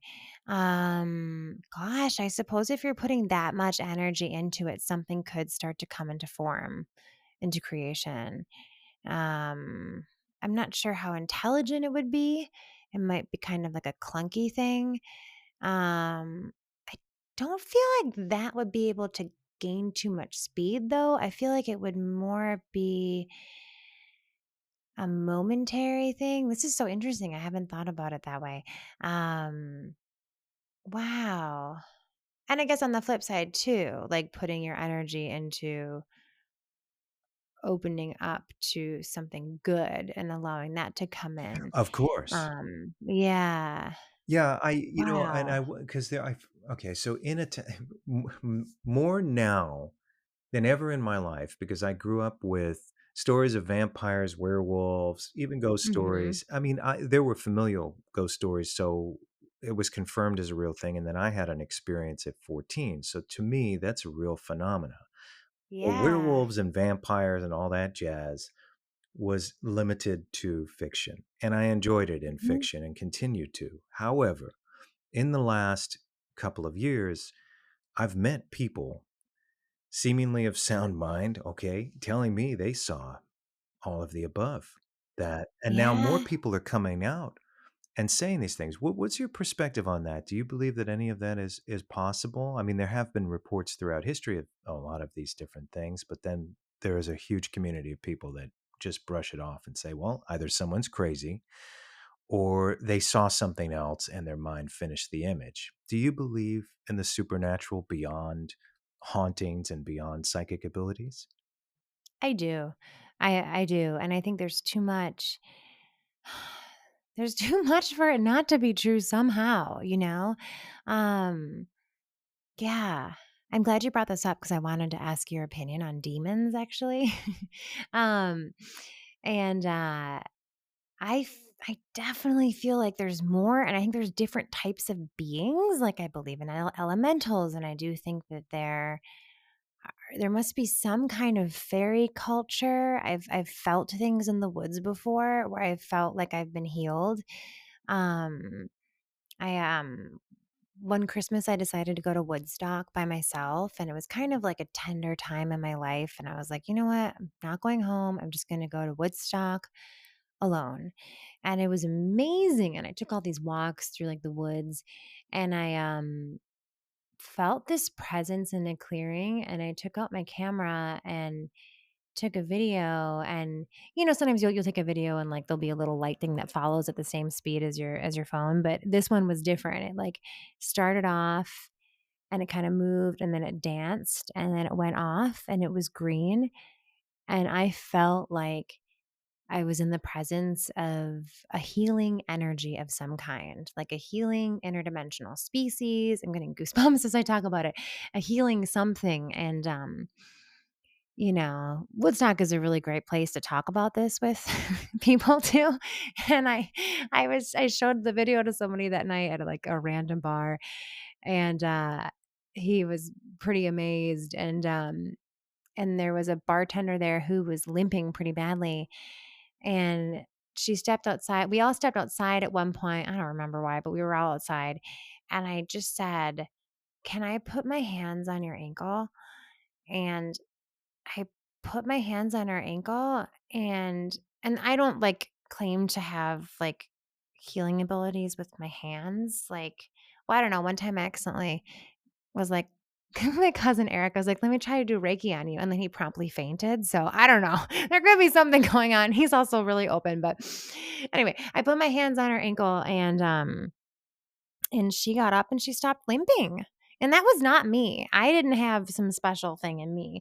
I think it was whatever I soaked up in the woods. And that could sound crazy, but it was so beautiful. Like, why not include all that beautifulness? And then I also feel like the other interdimensional species maybe just have a really bad rap, and that it was more, I feel like it was more, I don't know, like we were in a state of diverse species or something at some point in time, more commingling or something.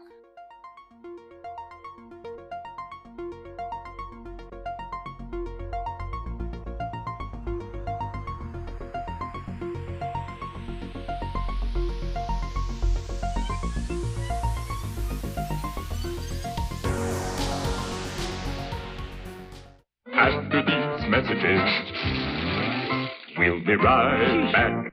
This morning, Billy looked like any other boy, but as the moon rose, he turned into a werewolf. He used new Pa's Halloween makeup kits. His friends did too. Look, Mike's a vampire. Amy's a ghost. Pa's makeup is safer than masks. It never blocks vision, and it's hypoallergenic too. So watch your kids turn into the creatures they really are with new Pa's Halloween makeup kits. They were resting in peace until they were rudely interrupted. What do you want to do, Scud? Turn over gravestones? I just want to party. Man, this place is a mess. Now look who's awake. They're on the way. Break. They're back from the grave and ready to party. I think things are getting out of hand. The return of the living dead. Rated R.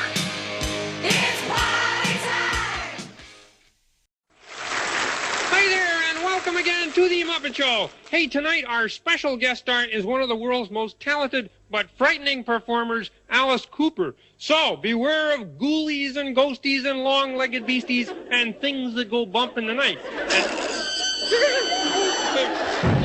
That does it. I'm leaving. Here's Alice Cooper.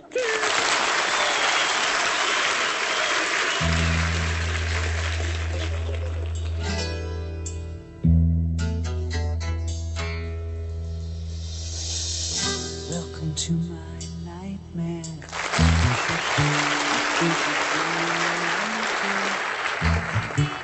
I think you're gonna feel you belong.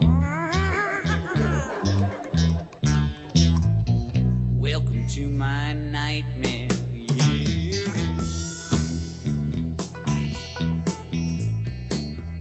Welcome to my breakdown.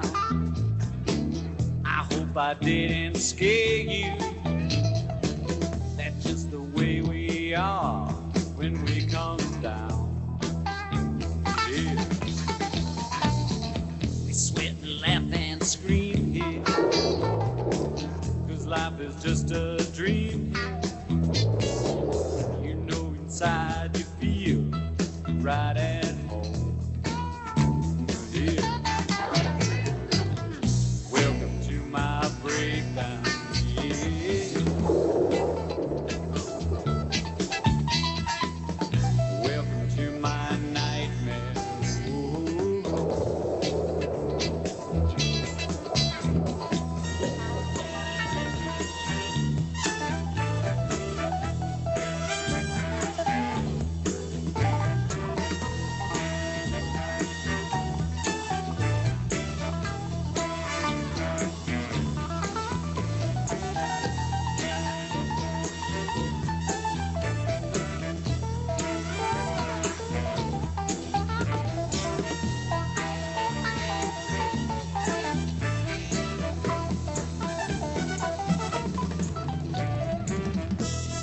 to my nightmare. I think you're gonna like it. I think you're gonna feel you belong. Welcome to my nightmare. Ooh. Welcome to my nightmare.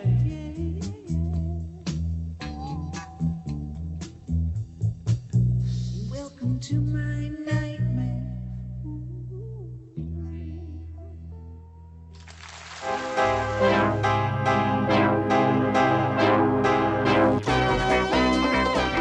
This series presents information based in part on theory and conjecture. The producer's purpose is to suggest some possible explanations, but not necessarily the only ones, to the mysteries we will examine.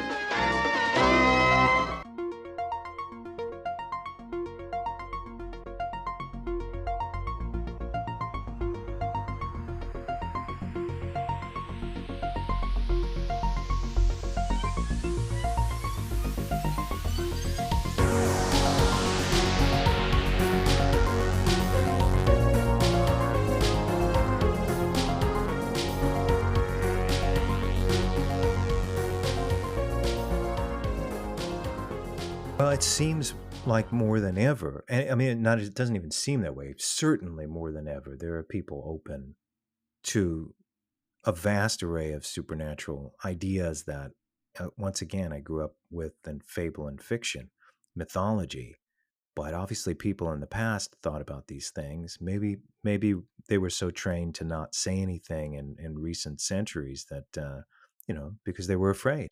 They were afraid that they were going to be told they were crazy for admitting it. Yeah. So I'm open to hearing all these stories. And you'd mentioned demons.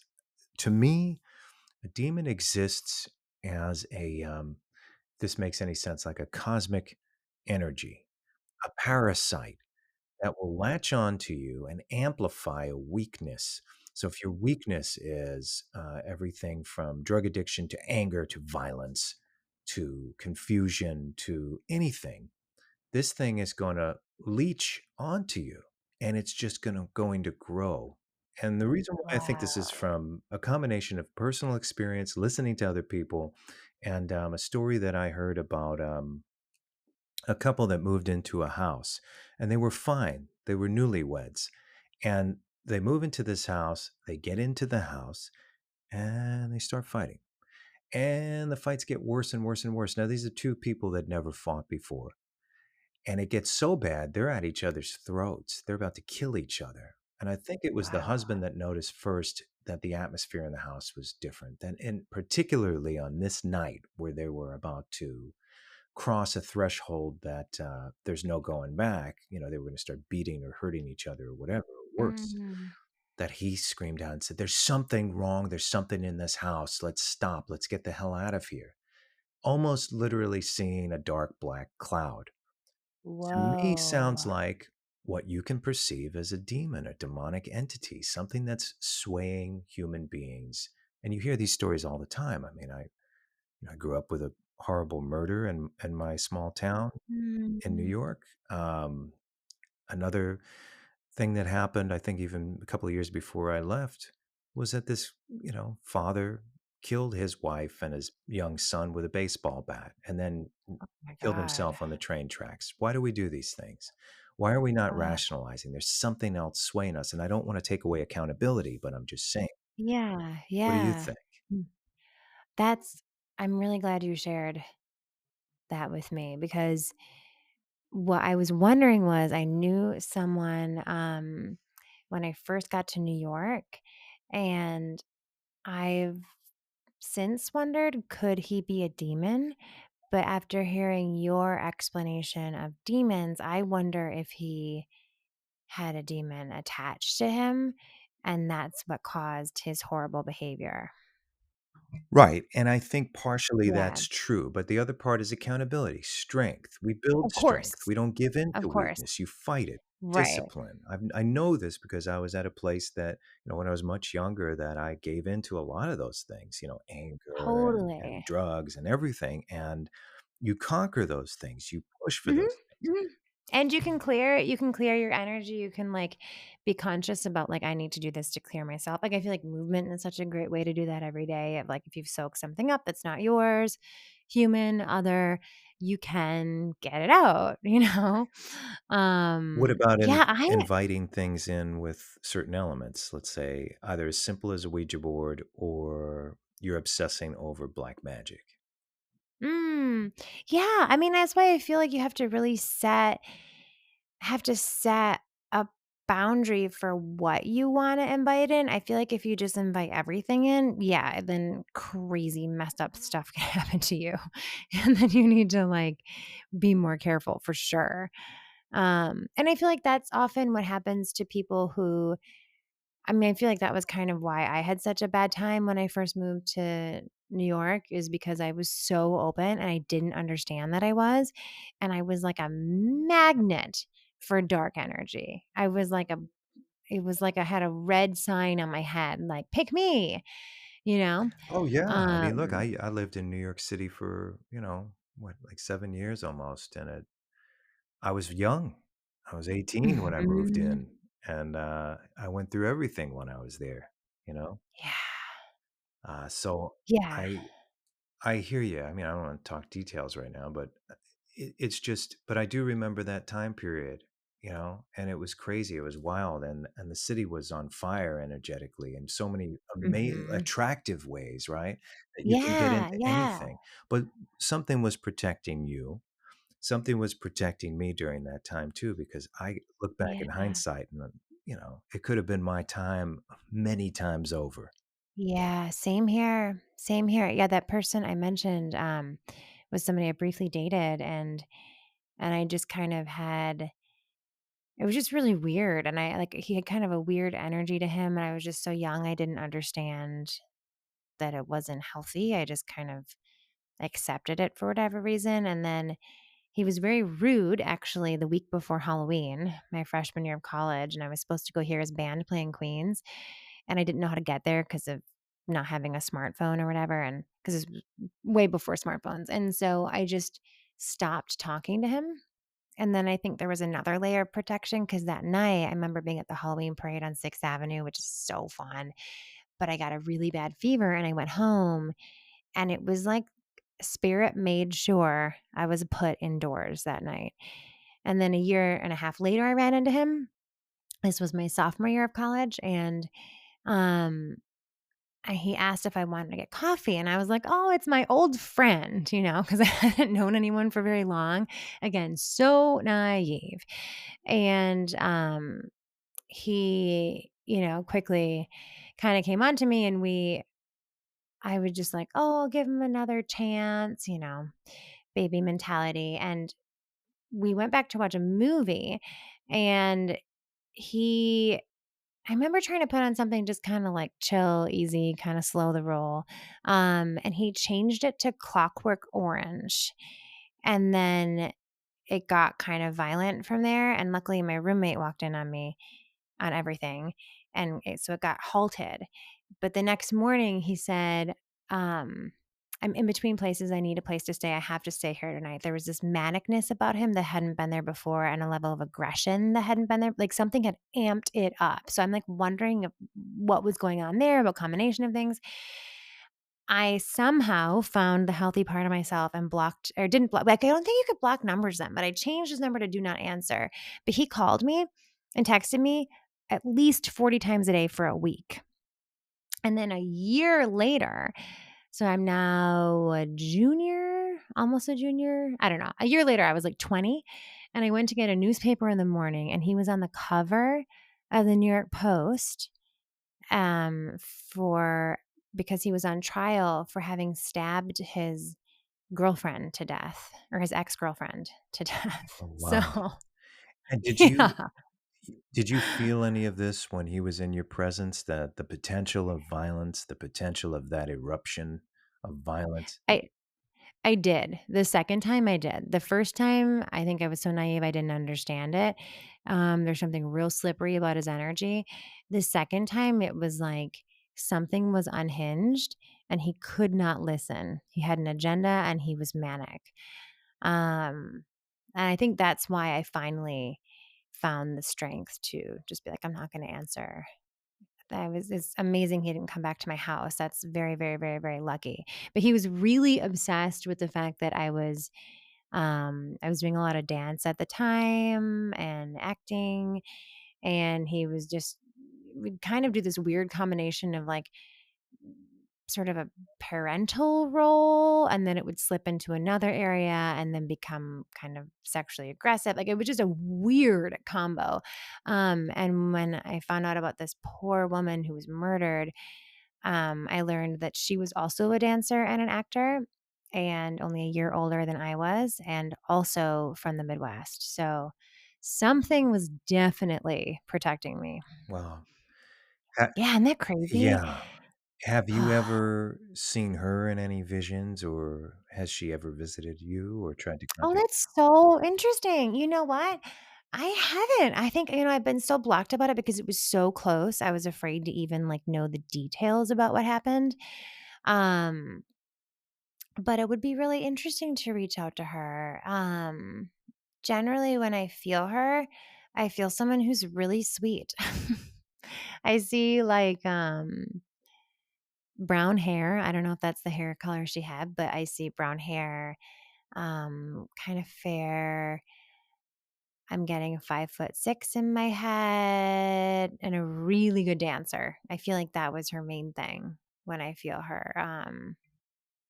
Yeah, that would be really amazing. Yeah, Yeah, it's a shame.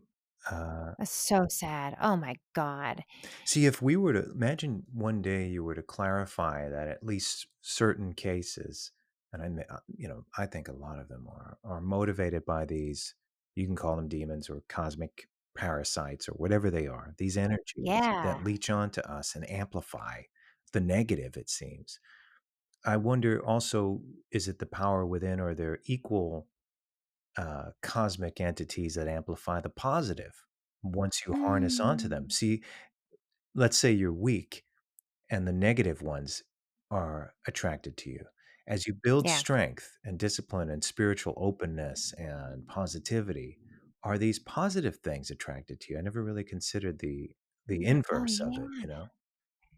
I think so because I feel really, knock on wood, I feel really lucky. Like I get to talk to amazing people on the other side. And I guess now the occasional alien. And I really enjoy them all. They are so interesting. And I feel like that only opens it. I feel like it just more begets more. Um, so I do think that's possible. And it gives you the sort of legs to sift through when something is really murky and seemingly scary at the beginning, but then you can be helpful. Um, yeah, I do think the opposite is true. Well, I am so grateful for this conversation tonight. We went through a good variety in a very short period of We time. did. Yeah.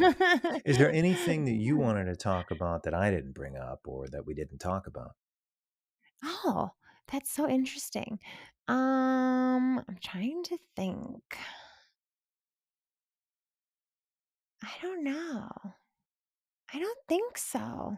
Oh, I was just gonna say, I did think it was funny because I had another spirit that I helped cross over who was kind of haunting my neighbor downstairs, and once we figured out that she was like lost, she was quite lovely and kind and gentle, but she had been scaring the shit out of him for like 4 years. But it reminded me so much of the British woman who was suffering from addiction in the 80s in the city because they both had this moment of like remembering themselves and then crossing over. And then I thought, man, I really got to hand it to the people who made Casper back in the day because do you remember at the end of Casper when he kind of, or she help him remember himself? Like she finds his old toys Yeah, in the upstairs and movie. Yeah. yeah. Yeah, and I was like, "Oh, shit, they must have had some sort of resident psychic on that team." I thought that was so funny, and anyway, I wanted to tell you that because Well, it turned out to be kind of I true. think that's the case. Some movies, one movie obviously that was very popular in the 80s or late 80s was Ghost with Patrick Swayze. What do you Yeah. feel about that movie? I think that movie holds up very well, even though it's a comedy. I still like it to this day, and trust me, an eclectic. I like a lot of different cinema, from the Yeah. silent era, world cinema to now horror films, science fiction, everything you could think of. But that movie's Yeah. a good movie. I like it. Oh, I absolutely think so, and I think it can be incredibly intimate. Like, I think you can continue a connection with someone on the other side or build one with someone on the other side. Like, I think you can make friends with people on the other side. Like, obviously, they can't show up at your birthday party physically, but yeah, I think it holds up. I mean, it's a pop culture film, but Mhm. there are some obscure films that are just, like currently, it's not obscure anymore. It's the most popular movie in the United States, which is a very odd time we live in, which is Terrifier 3. Have you heard of that film? Oh, I Oh, haven't. wow.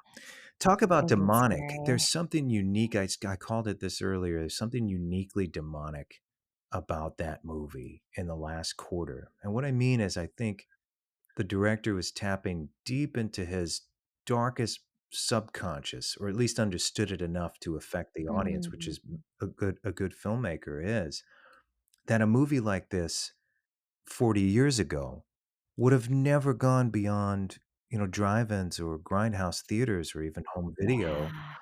is now the number one, or was at least last week, was the number one movie in the United States and in places abroad. That this is a violent, grisly, X-rated horror movie, but somehow Wow. also got a popcorn bucket with the character on it and a Pepsi cup.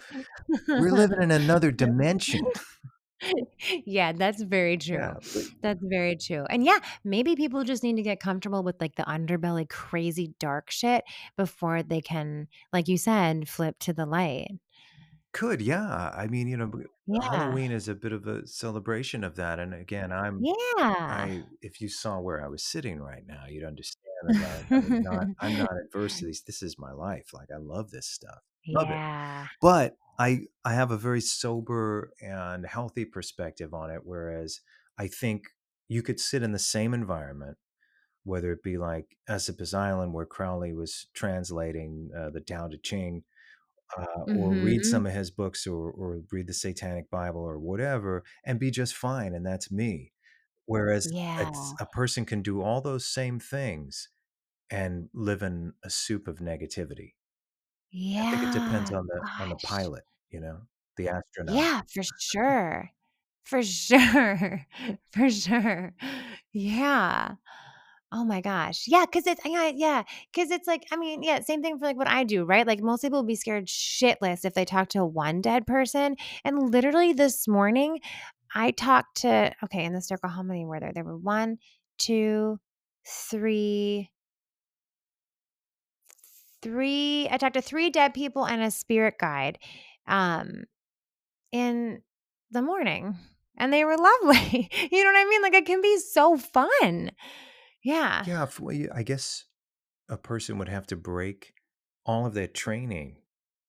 Ghosts are supposed to be scary. That's what we were trained to think and know. And I know there's other culture that kind of enlightens you to think otherwise. Like even this conversation, Mhm. there's no place in you that I sense there's this major fear of seeing a ghost or hearing a ghost. It seems to be, or it is, just second nature to you.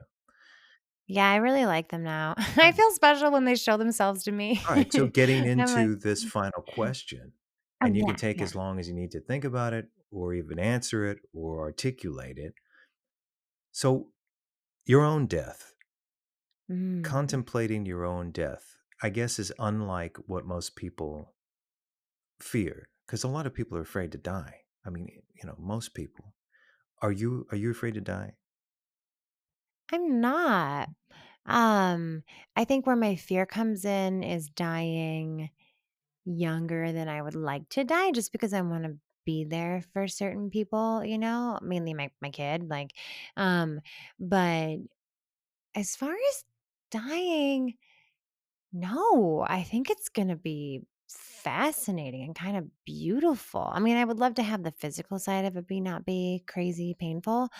Um, but I think it's going to be like a lift off, you know? Sure.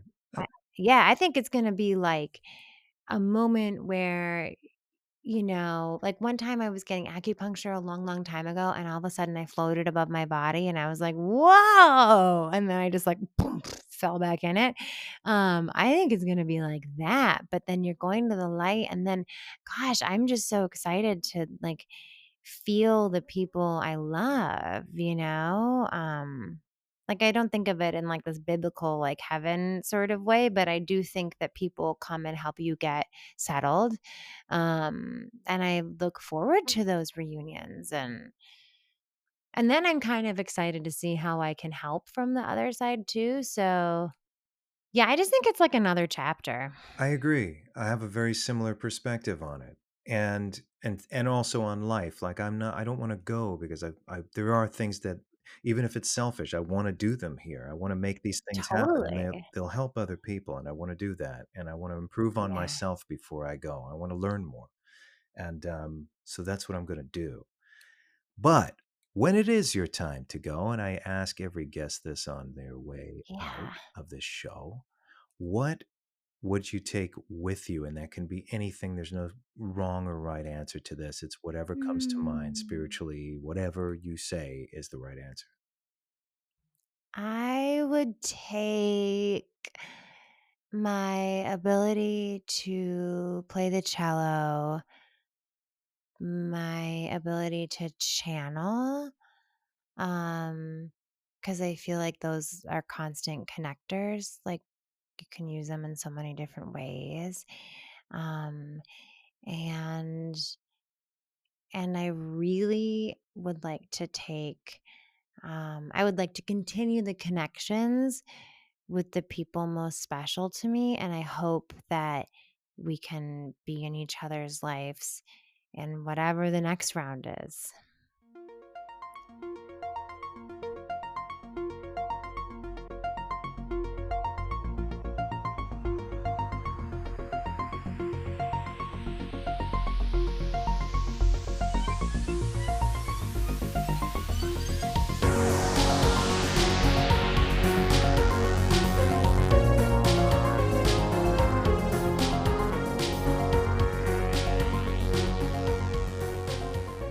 Welcome back to Off to the Witch. I'm your host, Christopher Garetano, and I want to thank you all for joining us and making this Halloween particularly special. There's so much up ahead for Off to the Witch and White Phosphorus Pictures, and I've been busy planning and designing everything that comes with that.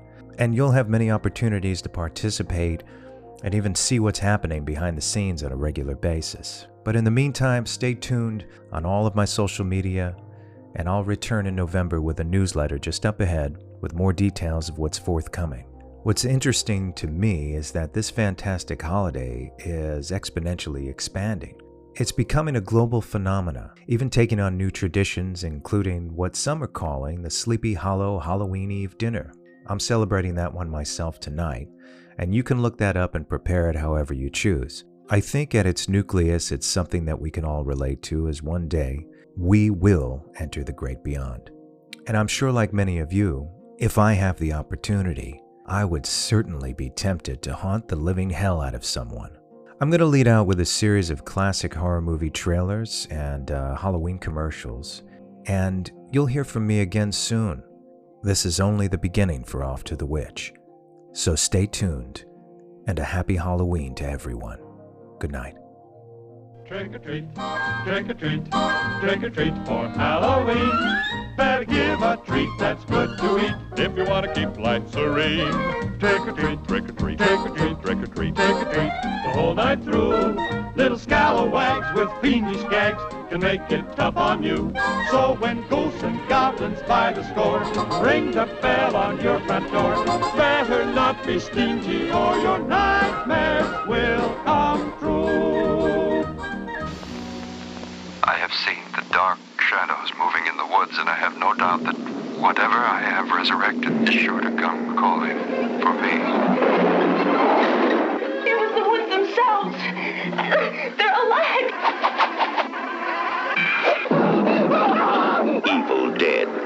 got up on the wrong side of the grave. Evil Dead from New Line Cinema.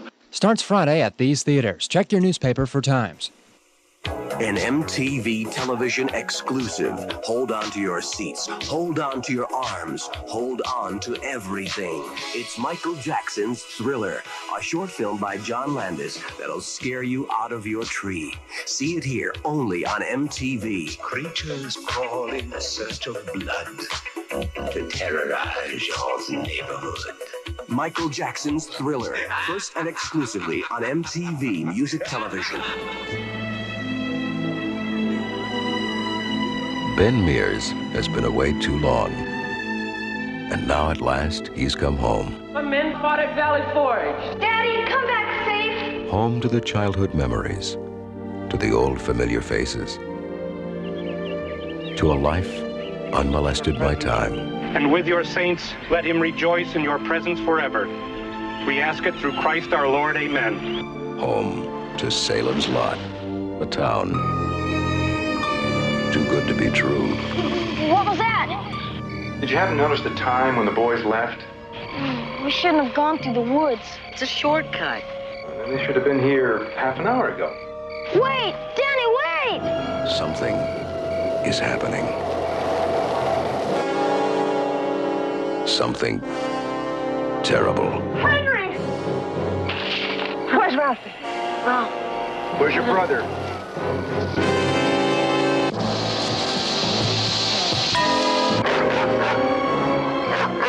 First the kid disappears, then this. You're not leaving Salem's Lot, are you? I'm not leaving. Don't you understand what's happening? Do you? Yes, I do. It's in the Marston house. Good evening. I dreamed. You slept there all night? Yeah. A little tired. Didn't sleep much last night. I was dreaming. Somebody out there. Sweet dreams. I let him in.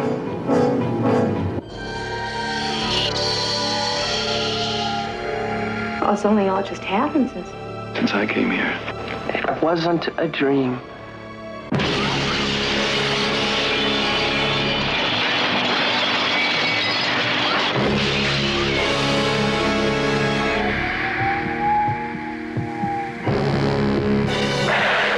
Stop, holy man! You can do nothing against the master. They're breeding on one another. The vampires are creating vampires. The master wants you. It's a geometric progression. 2 times 2 times 4 times 8. There's a dead man upstairs. Bill! Yea, though I walk through the valley of the shadow of death, I will fear no evil. Look at me. Ned Tibbetts' body has disappeared from the morgue. Thy rod and thy staff, they comfort me. Bill!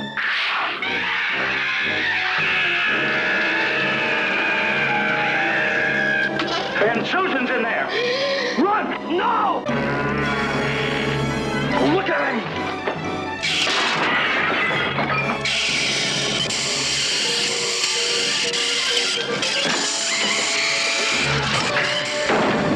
Stephen King, the best-selling author of Carrie and The Shining, takes you on a startling journey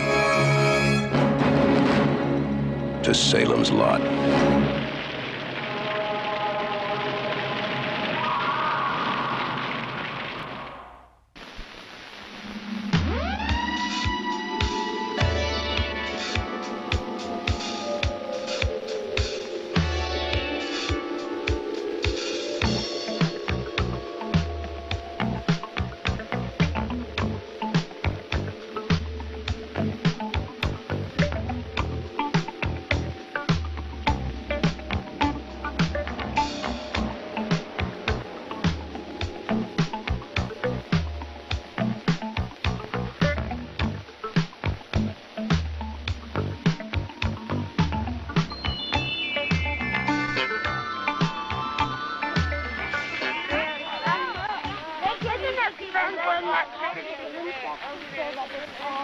Halloween is really a special time, isn't it? Especially for me. You can see why if you know who I am. Look up a little. That's me, a jack-o'-lantern. At Halloween time every year, I sit up here and watch everybody go by. It's a nice and scary time, isn't it? All those wonderful costumes and masks and makeup. I think about how much fun Halloween is. I also worry a little bit about the things that can spoil the fun of Halloween.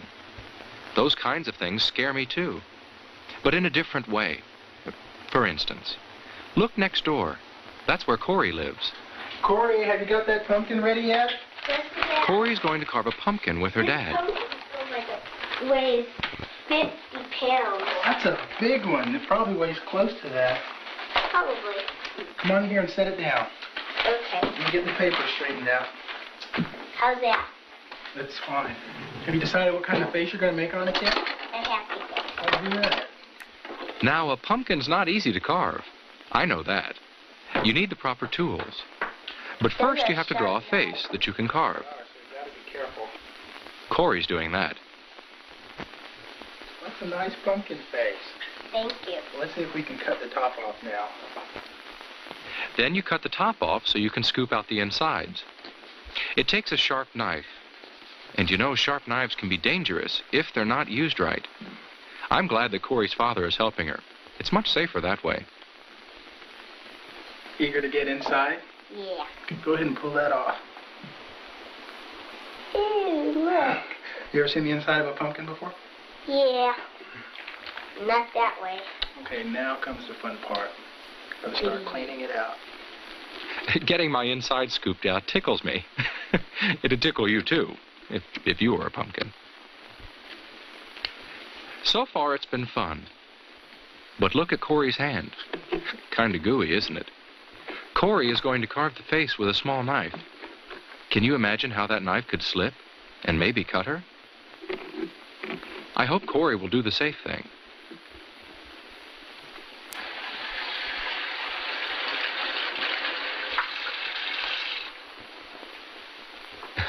Good, that's a lot better. A clean, dry hand can hold a knife safely, and cut with it safely too. Cut slowly, carefully, in small slices, and always cut away from yourself. Thank you. Make sure there's an adult, or someone a lot older than you, who can help you if you need help. That's the safe way to carve a pumpkin. I'm glad Corey isn't going to spoil her Halloween fun. Carve carefully. That's one way to have a Halloween that's fun and safe. But what about having a candle burning inside your pumpkin? Well, I'm sitting on brick. But a candle and a pumpkin on a wooden porch might not be safe at all. A flashlight could be a lot safer then. But it's best to stay away from lighted candles that are inside or outside of jack-o'-lanterns. You know why. Well, not everybody carves a pumpkin on Halloween, but just about everybody does dress up in a costume. For instance, look across the street there. Do you see what I see? That robot is Jeremy in his costume.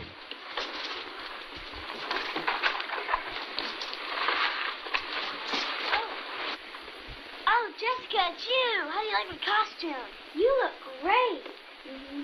Well, it may look great from the outside, but from the inside, things don't look very good at all. Jeremy can't see very well with his robot head on, and I don't think the rest of his costume lets him walk very well. He can't bend his knees.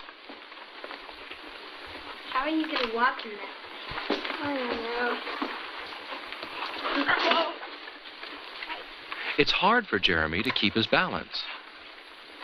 If Jeremy went out like that, he might keep losing his balance all the time. He might fall down just anywhere, and probably everywhere. Sidewalks hurt you when you fall on them, and so do streets. And streets are especially dangerous to fall down on. Jeremy has to be able to walk better if he doesn't want to spoil his Halloween fun. There, that's better. A costume shouldn't make you trip or fall. That's not safe. It should be easy for you to move in your costume. And you have to be able to see where you're going. Look, Jessica. A mask that makes it hard to see could get you into all kinds of trouble. There, that's much better. Jeremy can see well now and move safely in his costume too. Now I'm going to try mine. Oh, but look at Jessica. She can't see much with her mask on. It's too big for me. A monster needs an ugly face. But does it have to be a mask? Makeup can be just as good, And it's always just the right size for you. Just don't get it in your eyes. Okay. Get another one. If you're not too good at putting on makeup, get an adult to help you. Make sure your mask and costume let you see well and walk well, and they won't spoil your fun on Halloween. Of course, the reason you get all dressed up at Halloween is so you can have fun going trick-or-treating.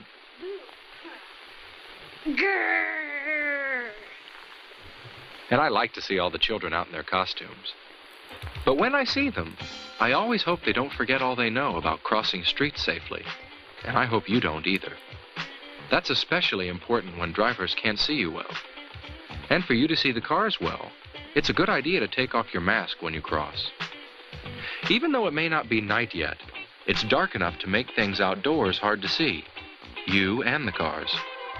It makes me so happy when I see children look to their left for cars, then right for cars, then left again before they cross.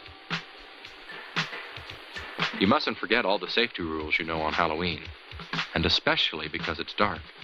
It's safest not to cross between parked cars. That can be very dangerous. And don't cut across yards or empty lots. When it's dark, you can't see what's there. Remembering safety rules is very important on Halloween. There's something else that can help keep you safe outside when it's dark. You'll see right away. Yes, just as I thought. They're coming up my walk now. The people who live in my house like to take pictures of the children who come by. Okay, we're going to take a picture for a treat, too. Everybody smile. Now you'll see what there is about their costumes that makes it easier for drivers to see them when it's dark. Do you see how easy it is to see the bright colors in the costumes? Bright colors are easier to see at night than dark colors are. But there's something else. Some parts seem to glow from the camera flash. That's how those parts will look when car headlights shine on them. Those are just pieces of special tape that reflect light very well. You can put tape like that on your costume and on your trick-or-treat bag. Some costumes already have reflecting material on them. Making your costume and your bag easy to see makes you easy to see. And that's a good way to help make Halloween safe. The safer Halloween is, the more fun it is, for you and for me. That's what I think. But some people have a strange idea of fun. They think it's fun to mess up other people's things with paint. They don't think about how the people feel whose things are ruined.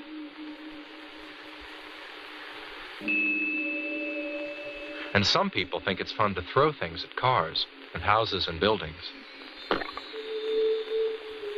But the people whose things they're messing up don't. I don't either. It isn't fun to spoil other people's things and make them unhappy. Some people even think it's fun to smash pumpkins. Oh no, that's not fun. Not for all the people who work so hard carving pumpkins, and especially not for us pumpkins. Whew, wow, that was close. Some people don't know what fun really is. I do, and I'll bet you do too. And I know they do. Trick-or-treating is always fun. But there are some things you should remember to help keep it fun. One thing is to always go out with friends. And have an adult come along, too. Don't ever trick-or-treat alone.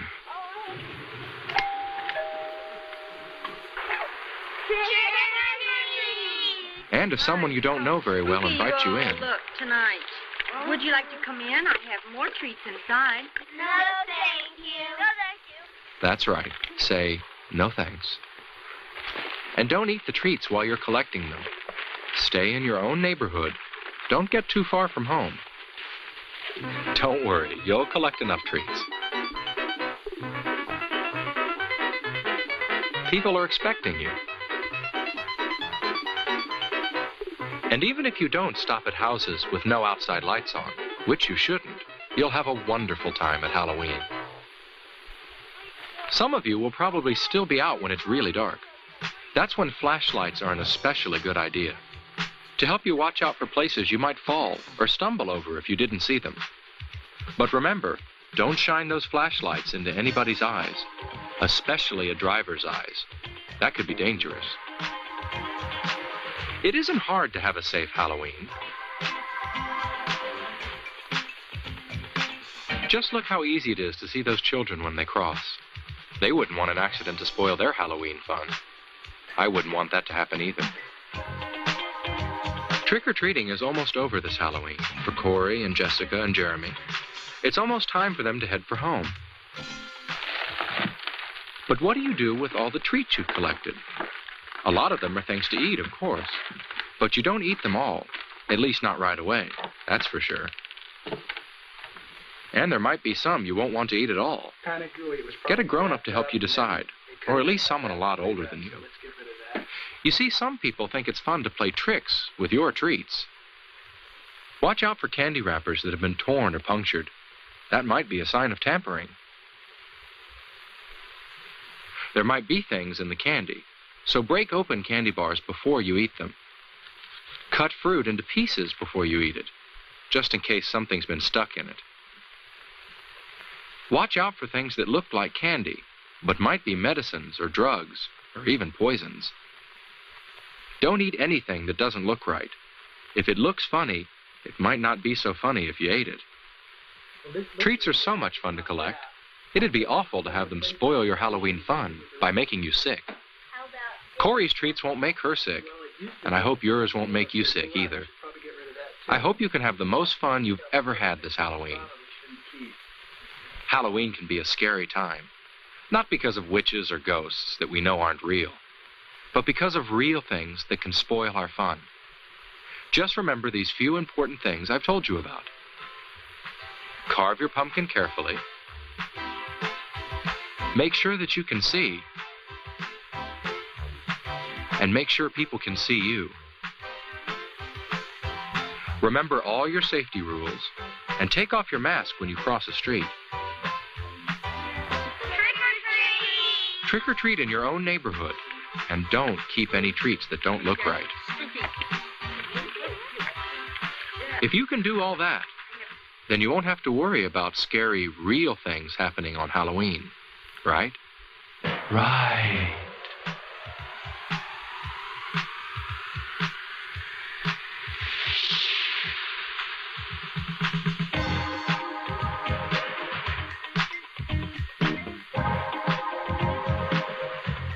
Have a fun and a safe Halloween.